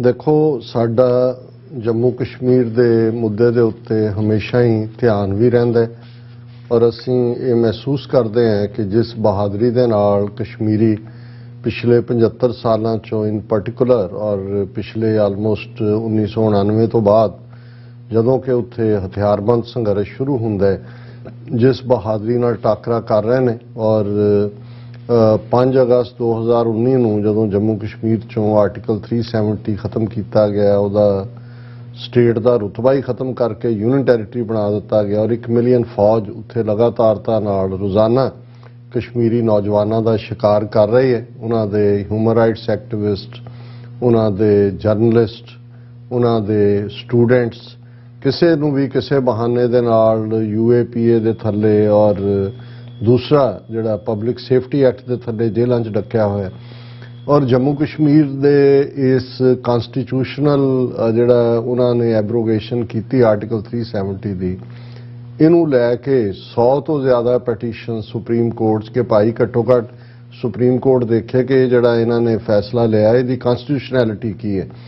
ਤੇ ਜਿਹੜਾ ਇੰਡੀਅਨ ਸੁਪਰੀਮ ਕੋਰਟ ਉਹਨੂੰ ਸਬਰੀਮਾਲਾ ਮੰਦਰ ਇਸ਼ੂ ਹੋਏ ਕੇਰਲਾ ਦਾ ਜਾਂ ਕਿਸੇ ਗਲੀ ਦੇ ਵਿੱਚ ਮਰੇ ਕੁੱਤੇ ਦਾ ਉਹ ਸੂ ਮੋਟੋ ਨੋਟਿਸ ਲੈਣ ਤੱਕ ਪਹੁੰਚਦੇ ਨੇ, ਪਰ 100 ਤੋਂ ਜ਼ਿਆਦਾ ਪੈਟੀਸ਼ਨ ਹੋਣ ਦੇ ਬਾਵਜੂਦ ਉਹਨਾਂ ਨੇ ਇਸ ਦੇ ਉੱਤੇ ਹੁਣ ਤੱਕ ਕੋਈ ਐਕਸ਼ਨ ਨਹੀਂ ਸੀ ਲਿਆ। ਲੇਕਿਨ ਅਸੀਂ ਇਸ ਹਫ਼ਤੇ ਦੇ ਵਿੱਚ ਇਹ ਦੇਖਿਆ ਕਿ ਵੀ ਸੁਪਰੀਮ ਕੋਰਟ ਨੇ ਜਿਹੜਾ ਹੈ ਇਹ ਕਿਹਾ ਕਿ ਅਸੀਂ ਸਮਰ ਵੈਕੇਸ਼ਨ ਤੋਂ ਬਾਅਦ, ਹੁਣ ਉੱਥੇ ਸਮਰ ਵੈਕੇਸ਼ਨ ਸ਼ੁਰੂ ਹੋ ਗਈ, ਅਸੀਂ ਜਿਹੜਾ ਆਰਟੀਕਲ 370 ਨੂੰ ਖਤਮ ਕਰਨ ਦੇ ਉੱਤੇ ਜਿਹੜੇ ਚੈਲੰਜ ਨੇ ਔਰ ਉਸ ਦੇ ਉੱਤੇ ਜਿਹੜੀਆਂ ਸਪੈਸ਼ਲ ਪਾਵਰ ਜੰਮੂ ਕਸ਼ਮੀਰ ਦੀਆਂ ਖਤਮ ਕਰਨੀਆਂ ਨੇ ਉਹਨਾਂ ਪੈਟੀਸ਼ਨ ਤੇ ਸੁਣਵਾਈ ਕਰਾਂਗੇ। ਹਾਲਾਂਕਿ ਮੈਨੂੰ ਲੱਗਦਾ ਹੈ ਲਾਰਜਰ ਬੈਂਚ ਬਣਾਉਣ ਜਾਂ ਦੂਜੇ ਥੱਲੇ ਟਾਈਮ ਲੱਗੇਗਾ, ਲੇਕਿਨ ਜਿਉਂ ਹੀ ਇਹ ਖਬਰ ਆਈ ਔਰ ਇਸ ਦੇ ਉੱਤੇ ਮਹਿਬੂਬਾ ਮੁਫਤੀ ਜਿਹੜੀ PDM ਦੀ ਜਿਹੜੀ ਹੈ ਪ੍ਰੈਜ਼ੀਡੈਂਟ ਹੈ, ਉਸ ਨੇ ਇਹ ਕਿਹਾ, ਟਵੀਟ ਕੀਤਾ, A state robbed of its legal and constitutional special status was cleaved into two and disempowered, yet it took Supreme Court 3 years to list the case. Hope the Honorable Court stays not only revocation of Article 370 but also reverses all the illegal laws brought in. ਉਹਨੇ ਤਨਕੀਦ ਕੀਤੀ ਹੈ ਕਿ ਵੀ supreme court ਨੂੰ 3 ਸਾਲ ਲੱਗੇ ਇਸ petition ਨੂੰ ਲੈਂਦੇ ਆ, ਪਰ ਆਸ ਹੈ ਕਿ ਸੁਪਰੀਮ ਕੋਰਟ ਇਸ ਫੈਸਲੇ ਨੂੰ ਜੋ ਉਹਨਾਂ ਨੇ ਪਾਰਲੀਮੈਂਟ ਰਾਹੀਂ ਲਾਗੂ ਕੀਤਾ ਥਰੂ ਆਊਟ ਕਰੇਗੀ ਔਰ ਇਸ 3 ਸਾਲ ਜਿਹੜੇ ਕਾਨੂੰਨ ਕੀ ਨੇ, ਸਿੱਧੇ ਤੌਰ ਤੇ ਸੈਂਟਰ ਦੇ ਕੋਲ ਹੈ, ਗਵਰਨਰ ਆਰਡੀਨੈਂਸ ਜਾਰੀ ਕਰਦਾ ਹੈ ਔਰ ਪੂਰਾ ਮਲੀਆ ਮੇਟ ਕਰ ਰਹੇ ਨੇ ਵੀ ਉਹਨਾਂ ਨੂੰ ਵਾਪਸ ਲਏਗਾ। ਔਰ ਮੈਨੂੰ ਇਹ ਲੱਗਦਾ ਵੀ ਇਹ ਵੀ ਹੋਪ ਕਰਨ 'ਚ ਤਾਂ ਕੋਈ ਹਰਜ਼ ਨਹੀਂ, ਇਵੇਂ ਹੋਣਾ ਨਹੀਂ ਹੈ। ਸੁਪਰੀਮ ਕੋਰਟ ਨੇ ਜਿਵੇਂ ਬਾਬਰੀ ਮਸਜਿਦ ਦੇ ਕੇਸ 'ਚ ਫਾਈਨਲੀ ਉਹ ਮੰਦਰ ਵਾਲਿਆਂ ਦੇ ਹਵਾਲੇ ਕੀਤਾ, ਉਹ ਇਹਨੂੰ ਜਸਟੀਫਾਈ ਕਰੇਗਾ ਕਿ ਭਾਈ ਇਸ ਸਾਰੇ ਦਾ। ਔਰ ਇਸ ਸਾਰੇ ਦੇ ਚਲਦੇ ਆ ਜਦੋਂ ਅਸੀਂ ਪੰਜਾਬੀ 'ਚ ਇਹ ਐਕਸਪ੍ਰੈਸ਼ਨ ਇਸਤੇਮਾਲ ਕਰਦੇ ਆ ਕਿ ਜ਼ਖਮਾਂ ਤੇ ਲੂਣ ਭੁੱਕਣਾ ਜਾਂ ਲੂਣ ਛਿੜਕਣਾ ਵੀ ਕਹਿੰਦੇ ਨੇ, ਤੇ ਇਹ ਕੇਂਦਰ ਦਾ, ਕਿਉਂਕਿ ਹੁਣ ਪਿਛਲੇ ਦਿਨਾਂ 'ਚ ਪ੍ਰਧਾਨ ਮੰਤਰੀ ਮੋਦੀ ਜੰਮੂ ਤੋਂ 17-18 ਕਿਲੋਮੀਟਰ ਦੂਰ ਸਾਂਬਾ ਹੈ, ਉਸ ਥਾਂ ਦੇ ਉੱਤੇ ਗਿਆ ਪਹਿਲੀ ਵਾਰੀ ਇਹਨਾਂ 3 ਸਾਲਾਂ 'ਚ। 5 ਅਗਸਤ ਤੋਂ ਬਾਅਦ 2019 ਤੋਂ ਬਾਅਦ ਕਸ਼ਮੀਰ ਵਾਦੀ ਦਾ ਜੇ ਜਾਣ ਦਾ ਹੌਸਲਾ ਨਹੀਂ ਕਰ ਸਕਿਆ, ਉੱਥੇ ਬੜੀ ਪੋਪਲੀਲਾ ਜੀ ਕੀਤੀ, ਉਹ ਕਿਰਾਏ ਦੇ ਬੰਦੇ ਇਕੱਠੇ ਕਰਕੇ ਔਰ ਸਿਕਿਉਰਿਟੀ ਵਾਲੇ ਜੀ ਵੱਡਾ ਇਕੱਠ ਹੋਇਆ ਉੱਥੇ। ਈਵਨ ਉਹਨੇ ਜਿਹੜਾ ਹੈ ਇੱਕ ਜੰਮੂ ਤੋਂ ਸੱਦ ਕੇ ਇੱਕ ਬੁੱਤ ਕਾੜਾ ਸੰਗ ਤਰਾਸ਼ ਜਿਸ ਨੇ ਮੋਦੀ ਦਾ ਬੁੱਤ ਬਣਾਇਆ, ਉਸ ਬੁੱਤ ਤੋਂ ਵੀ ਪਰਦਾ ਚੁੱਕਿਆ। ਜਦੋਂ ਜਿਉਂਦੇ ਆਪਣੇ ਬੁੱਤ ਬਣਾਉਣ ਲੱਗ ਜਾਣ ਇਹਦਾ ਮਤਲਬ ਇਹਨਾਂ ਦਾ ਅੰਤ ਨੇੜੇ ਆ ਗਿਆ। ਅੰਤ ਨੇੜੇ ਹੈ। ਲੇਕਿਨ ਇਸ ਸਾਰੇ ਦੇ ਵਿੱਚ ਚੱਲਦੇ ਆ ਜਿਹੜੀ ਜ਼ਖਮਾਂ ਤੇ ਲੂਣ ਭੁੱਕਣਾ ਇਹ ਹੈ ਕਿ ਉਹਦਾ ਮਿਨਿਸਟਰ ਜਿਹੜਾ ਯੂਨੀਅਨ ਮਿਨਿਸਟਰ ਜਤਿੰਦਰ ਸਿੰਘ ਉਹ ਕਹਿੰਦਾ ਹੈ PM Modi gave Jammu and Kashmir self rule ਕਿ, ਔਰ ਉਹਨੇ ਇਹ ਕਿਹਾ कि Narendra Modi had ensured self-rule for J&K in true sense at Pali Panchayat during the National Panchayat Raj Day. Jitendra Singh said, J&K was often known for slogans of self-rule. PM Modi introduced us to the concept of self-rule by holding successful Panchayat elections and then conducting the first ever district council. उन्होंने हुणे इवें ही है ये मजाक करना कि भी ਤੁਸੀਂ self determination ਮੰਗਦੇ ਸੀ, ਤੁਹਾਨੂੰ ਮੋਦੀ ਨੇ ਦੇ ਦਿੱਤਾ ਸੈਲਫ ਰੂਲ।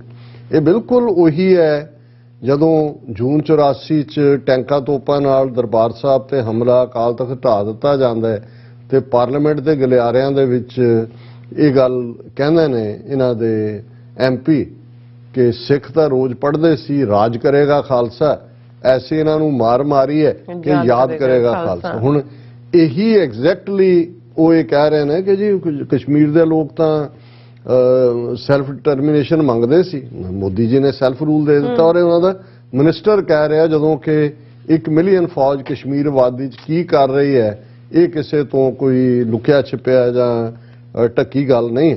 ਹੁਣ ਇਸ ਸਾਰੇ 'ਚ ਜਿਹੜੀ ਖਬਰ ਕਰ ਰਹੀ, ਮੈਂ ਖਬਰਾਂ ਤਾਂ ਪਹਿਲਾਂ ਵੀ ਦੇਖ ਲਈਆਂ ਸੀ ਇੱਕ ਦਿਨ ਪਹਿਲਾਂ, ਲੇਕਿਨ ਜਦੋਂ ਮੈਂ ਦੇਖਿਆ ਕਿ ਵੀ ਮੋਦੀ ਨੇ ਉਹਦੀਆਂ ਡੀਟੇਲਸ ਨਹੀਂ ਸੀ ਆਈਆਂ ਕਿ ਜਦੋਂ ਸਾਂਬੇ ਗਿਆ ਜਾਂ ਕੀ ਹੈ, ਔਰ ਉਹਨੇ ਇਸ ਗੱਲ ਨੂੰ ਯਕੀਨੀ ਬਣਾਇਆ ਕਿ ਵੀ ਆਪਣੀ ਵਿਜ਼ਿਟ ਤੋਂ ਪਹਿਲਾਂ ਇੱਕ UAE ਦੇ ਵੱਡੇ ਵਪਾਰੀਆਂ ਦਾ, UAE ਦਾ ਮਤਲਬ ਹੀ ਰਾਇਲ ਫੈਮਿਲੀ ਤੁਸੀਂ ਮੰਨੋ, ਉਹਨਾਂ ਦਾ ਇੱਕ ਵੱਡਾ ਵਫਦ ਵਪਾਰਕ ਉਹ ਮੋਦੀ ਨੂੰ ਮਿਲਦਾ ਹੈ। ਉਹਨਾਂ ਨੇ ਪੂਰਾ ਸਟੇਜ ਕੀਤਾ ਔਰ ਉਹਨਾਂ ਨੇ ਕਿਹਾ ਜੀ ਅਸੀਂ ਹੈਵੀ ਇਨਵੈਸਟਮੈਂਟ ਕਸ਼ਮੀਰ ਦੇ ਵਿੱਚ ਕਰਨਾ ਚਾਹੁੰਦੇ ਹਾਂ।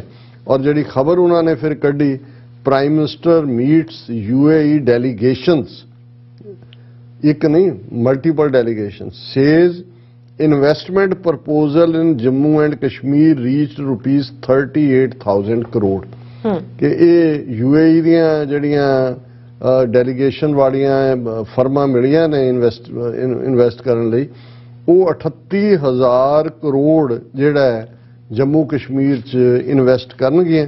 ਔਰ ਉਹਨਾਂ ਕਿਹਾ ਵੀ ਇਹ ਪਹਿਲਾਂ ਤਾਂ ਕੁੱਲ ਇਹਨਾਂ ਸਾਰੇ ਸਾਲਾਂ 'ਚ ਹੀ 7 ਦਹਾਕਿਆਂ 'ਚ 70 ਸਾਲਾਂ 'ਚ ਪ੍ਰਾਈਵੇਟ ਇਨਵੈਸਟਮੈਂਟ ਜੰਮੂ ਕਸ਼ਮੀਰ 'ਚ ਸਿਰਫ 17,000 ਕਰੋੜ ਹੋਈ, ਪਰ ਹੁਣ ਇਹ ਦੇਖੋ ਕਿ ਇਹ 38,000 ਕਰੋੜ ਤੱਕ ਪਹੁੰਚ ਗਈ ਹੈ। Tourism is thriving once again. ਇਹ ਮੋਦੀ ਕਹਿ ਰਿਹਾ ਜਿਹੜਾ ਖੁਦ ਕਸ਼ਮੀਰ ਵਾਦੀ ਜਾਣ ਦੀ ਹਿੰਮਤ ਨਹੀਂ ਕਰਦਾ। ਪਰ ਮੈਨੂੰ ਜਿਸ ਗੱਲ ਦੇ ਉੱਤੇ ਮੈਂ ਕਿਹਾ ਕਿ ਵਾਟ ਏ ਸ਼ੇਮ ਕਿ ਵੀ ਇੱਕ ਪਾਸੇ ਮੈਂ ਕਈ ਵਾਰੀ ਦੇਖਦਾ ਕਿ ਤੁਸੀਂ ਮੁਸਲਮਾਨ ਬਰਾਦਰ ਮੁਲਕ ਸਾਡੀ ਅਣਖ ਬਰਾਬਰੀ, ਇਹ ਹੁਣ ਇੱਕ ਪਾਸੇ ਕਸ਼ਮੀਰੀ ਮੁਸਲਮਾਨ ਉਹਨਾਂ ਦਾ ਖੂਨ ਡੁੱਲ ਰਿਹਾ ਹੈ, ਉਹਨਾਂ ਦੇ ਉੱਤੇ ਜ਼ੁਲਮ ਹੋ ਰਹੇ ਨੇ, ਉਹਨਾਂ ਦੀਆਂ ਬੱਚੀਆਂ ਨਾਲ ਜ਼ਬਰ ਜਨਾਹ ਹੋ ਰਿਹਾ, ਔਰ ਇਹ UAE ਹੋਏ ਜਾਂ ਸਾਊਦੀ ਅਰੇਬੀਆ ਹੋਏ, ਕਿਉਂਕਿ ਕੋਈ ਥੈਲੀ ਦੇ ਚੱਟੇ ਬੱਟੇ ਨੇ ਅਲਟੀਮੇਟਲੀ ਉਹਨਾਂ ਨੂੰ ਉਹਦੇ ਚੋਂ ਪੈਸਾ ਆਪਣੇ ਡੁੱਲੇ ਭਰਾਵਾਂ ਦੇ ਖੂਨ ਦਾ ਇਹ ਵਪਾਰ ਕਰ ਰਹੇ ਨੇ। ਇਸ ਤੋਂ ਵੱਧ ਕੇ ਜਿਹਨੂੰ ਫਿਰ ਹਰਦੂ ਲਾਨਤ ਤੋਂ ਬਿਨਾ ਹੋਰ ਕੋਈ ਲਫ਼ਜ਼ ਨਹੀਂ ਹੈ ਜਿਹੜਾ ਇਹਨਾਂ ਬਾਰੇ ਕਿਹਾ ਜਾਏ। ਜੀ ਡਾਕਟਰ ਸਾਹਿਬ ਤੁਹਾਡਾ ਬਹੁਤ ਬਹੁਤ ਧੰਨਵਾਦ। ਸੋ ਇੱਥੇ ਲੈਣੇ ਬ੍ਰੇਕ ਵੀਅਰਸ, ਤੁਸੀਂ ਕਿਤੇ ਨਹੀਂ ਜਾਣਾ, ਮਿਲਦੇ ਹਾਂ ਛੋਟੇ ਜਿਹੇ ਵਕਫੇ ਤੋਂ ਬਾਅਦ।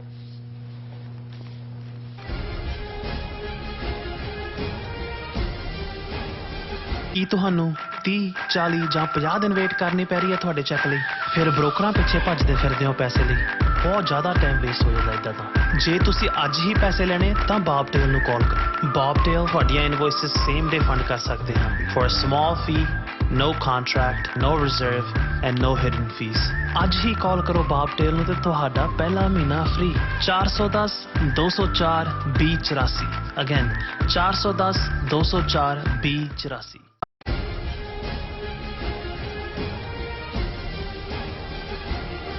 ਦਰਸ਼ਕੋ ਬ੍ਰੇਕ ਤੋਂ ਬਾਅਦ ਤੁਹਾਡਾ ਸਭ ਦਾ ਭਰਪੂਰ ਸਵਾਗਤ ਹੈ। ਸੋ ਵਿਊਅਰਸ, ਗੱਲਬਾਤ ਕਰਨ ਜਾ ਰਹੇ ਹਾਂ ਕਿ ਮੀਡੀਆ ਰਿਪੋਰਟਾਂ ਅਨੁਸਾਰ ਕਰਤਾਰਪੁਰ ਸਾਹਿਬ ਜੀ ਦੇ ਇਤਿਹਾਸਕ ਖੂਹ ਦਾ ਜਿਹੜਾ ਪਾਣੀ ਹੈ ਕੁਝ ਲੋਕਾਂ ਵੱਲੋਂ ਪੈਸੇ ਲੈ ਕੇ ਬਾਹਰਲੇ ਸਿੱਖਾਂ ਨੂੰ ਵੇਚਿਆ ਜਾ ਰਿਹਾ ਹੈ।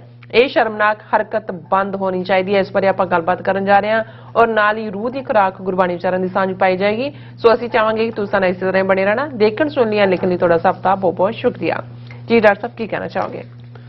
ਦੇਖੋ, ਅਸੀਂ ਜਦੋਂ ਵੀ ਪਾਕਿਸਤਾਨ ਦੇ ਗੁਰਧਾਮਾਂ ਦੀ ਗੱਲ ਕਰਦੇ ਹਾਂ,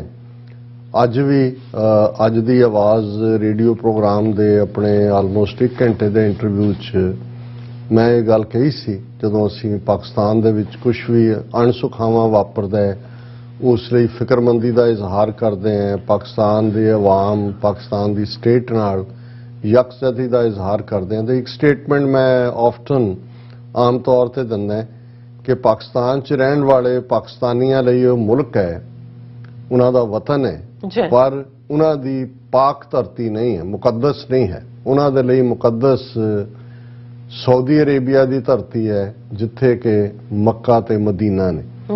ਪਰ 35 ਮਿਲੀਅਨ ਸਿੱਖ ਕੌਮ ਜਿਨ੍ਹਾਂ 'ਚ ਸਾਡਾ ਪਾਕਿਸਤਾਨ ਵਤਨ ਨਹੀਂ ਹੈ, ਮੁਲਕ ਨਹੀਂ ਹੈ, ਪਰ ਸਾਡੀ ਉਹ ਪਾਕ ਧਰਤੀ ਹੈ, ਪਵਿੱਤਰ ਧਰਤੀ ਹੈ, ਮੁਕੱਦਸ ਧਰਤੀ ਹੈ, ਕਿਉਂਕਿ ਸਾਡੇ ਮੱਕਾ ਤੇ ਮਦੀਨਾ, ਨਨਕਾਣਾ ਸਾਹਿਬ, ਕਰਤਾਰਪੁਰ ਸਾਹਿਬ ਪਾਕਿਸਤਾਨ 'ਚ ਨੇ।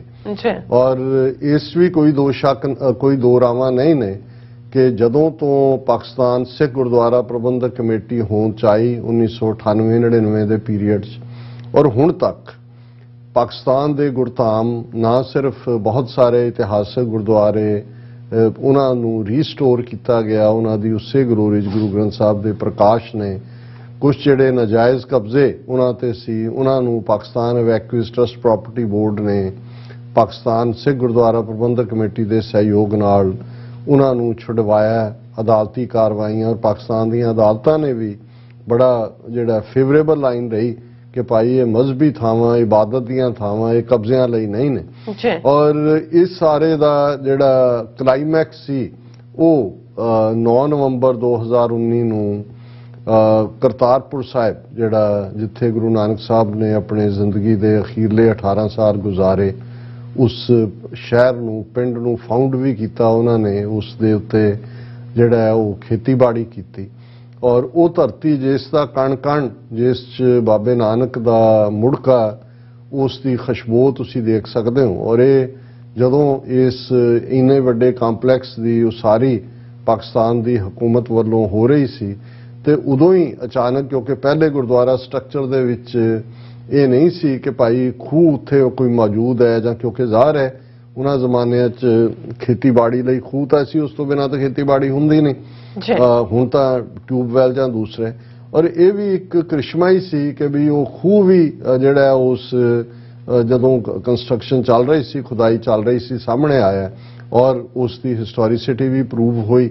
ਔਰ ਫਿਰ ਉਸ ਖੂਹ ਨੂੰ ਪ੍ਰੋਪਰਲੀ ਉਹਦੀ ਸਫਾਈ ਕਰਕੇ ਮੋਟਰ ਲਾ ਕੇ ਇਸ ਗੱਲ ਨੂੰ ਯਕੀਨੀ ਬਣਾਇਆ ਗਿਆ ਕਿ ਉਸ ਖੂਹ 'ਚੋਂ ਜਿਹੜਾ ਪਾਣੀ ਹੈ ਉਹ ਸੰਗਤਾਂ ਦੇ ਲਈ ਇੱਕ ਜਿਵੇਂ ਆਬੇ ਜ਼ਮਜ਼ਮ, ਜਿਵੇਂ ਜਿਹੜੇ ਮੱਕਾ ਮਦੀਨਾ ਜਾਂਦੇ ਨੇ ਉਹ ਉਸ ਜ਼ਮਜ਼ਮ ਤੋਂ ਉਸ ਦੇ ਪਵਿੱਤਰ ਪਾਣੀ ਨੂੰ ਲਿਆਉਂਦੇ ਨੇ। ਇਹੀ ਜਿਵੇਂ ਸਾਡੇ ਲਈ ਸਰੋਵਰ ਦਾ ਕਨਸੈਪਟ ਹੁੰਦਾ, ਅਸੀਂ ਹਰਿਮੰਦਰ ਸਾਹਿਬ ਜਾਂ ਦੂਸਰੇ ਜਾਂਦੇ ਹਾਂ, ਸੋ ਉਹ ਖੂਹ ਵੀ ਮੁਕੱਦਸ ਹੋਇਆ। ਹਾਲਾਂਕਿ ਪਾਕਿਸਤਾਨ ਇਵੈਕੂਏਸ ਟਰਸਟ ਪ੍ਰਾਪਰਟੀ ਬੋਰਡ ਨੇ ਜਿੱਥੇ ਬਹੁਤ ਸਾਰੇ ਉਸ ਕਰਤਾਰਪੁਰ ਸਾਹਿਬ ਦੇ ਗੁਰਦੁਆਰਾ ਸਾਹਿਬ ਨਾਲ ਲੱਗਦੇ ਖੇਤਾਂ ਦੇ ਵਿੱਚ ਖੇਤੀ ਔਰ ਸਬਜ਼ੀਆਂ, ਔਰ ਉਹੀ ਸਬਜ਼ੀਆਂ ਜਿਹੜੀਆਂ ਨੇ ਲੰਗਰ ਦੇ ਵਿੱਚ ਇਸਤੇਮਾਲ ਹੁੰਦੀਆਂ ਨੇ, ਔਰ ਉਹਨਾਂ ਦੀ ਜਿਹੜੀ ਪਲੈਨਿੰਗ ਕਿ ਭਈ ਆਉਣ ਵਾਲੇ ਪੀਰੀਅਡ 'ਚ ਅਸੀਂ ਬਹੁਤ ਸਾਰੇ ਫਰੂਟ ਜਿਨ੍ਹਾਂ ਦੇ ਵਿੱਚ ਜੈਤੂਨ ਔਰ ਨਾਸ਼ਪਤੀਆਂ ਔਰ ਅਮਰੂਦ ਔਰ ਦੂਸਰੇ ਜਿਹੜੇ ਨੇਟਿਵ ਸਾਡੇ ਨੇ ਉਹ ਵੀ ਉਹ ਗਰੋ ਕਰ ਰਹੇ ਨੇ ਤਾਂ ਕਿ ਸੰਗਤ ਨੂੰ ਪ੍ਰਸ਼ਾਦ ਰੂਪ ਦੇ ਵਿੱਚ